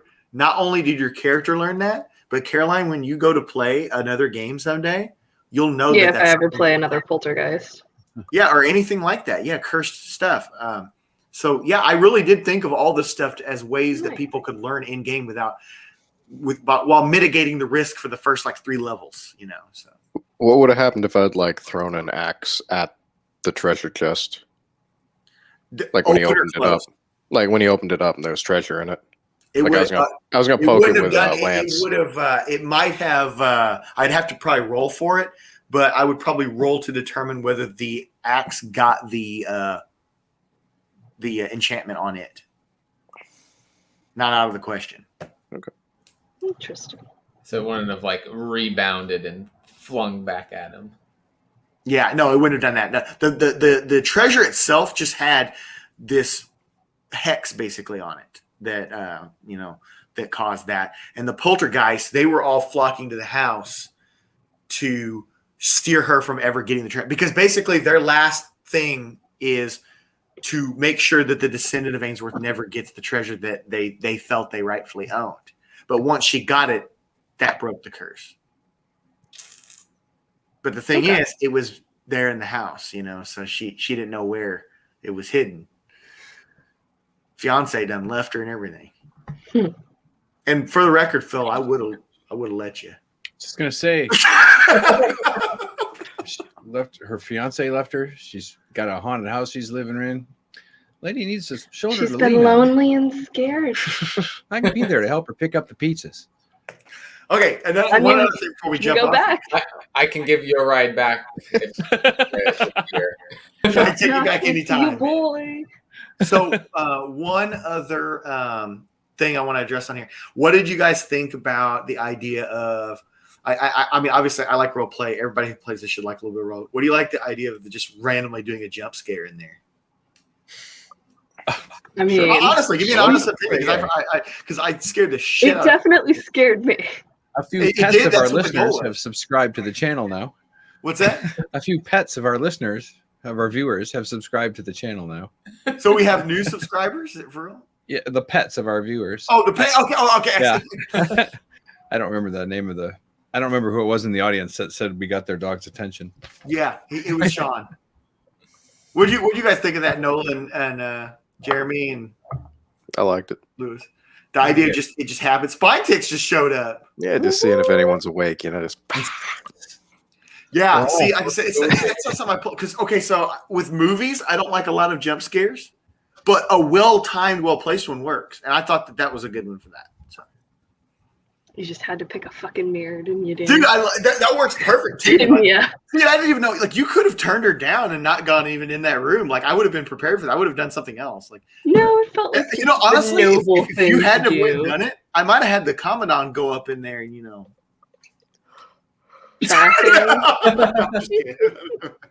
I mean, Phil could have. So the commandant would have been doing that role. Oh, but you know what's great? I think I'll be able to pull that clip out of there with the jump scare. I might make that in a future intro where there's like music playing or something, and then it goes, and then you look in the mirror. I like I should actually scare you. Like how I set the tone before that too. Is like, the wind's blowing, it's cold in the room. You said you see a mirror. Do you guys remember back on Tuesday? I said I hope it's storming in all your towns. Oh, that's right. You missed that. It might be. Yeah, I'm not fucking around with this D&D stuff, dude. Like, or maybe it is raining currently. I care about these settings. I want you guys to get in. All right, well, we're gonna cut it. We're almost to the 3-hour mark, so that's great. Dude, I am so happy with these first 3 sessions. We're hitting right there between that 2.5 to 3 hours. I feel like we're getting a lot out of it, and it's not dragging or anything. Yeah. So I'm gonna go ahead and end this, and we'll chat backstage. So everyone, thank you. Thanks, Spine Ticks, for showing up. All 4 of you, I guess. There's 2 Jeremys, J Spark, K Spark, whatever. So thank you guys for sticking it out. J2 was here for a long time. SCG, you pop in all over the place, man. You're probably using that vanishing spell. Dice drop. So everyone have a good night, and thanks everybody for watching the rewind.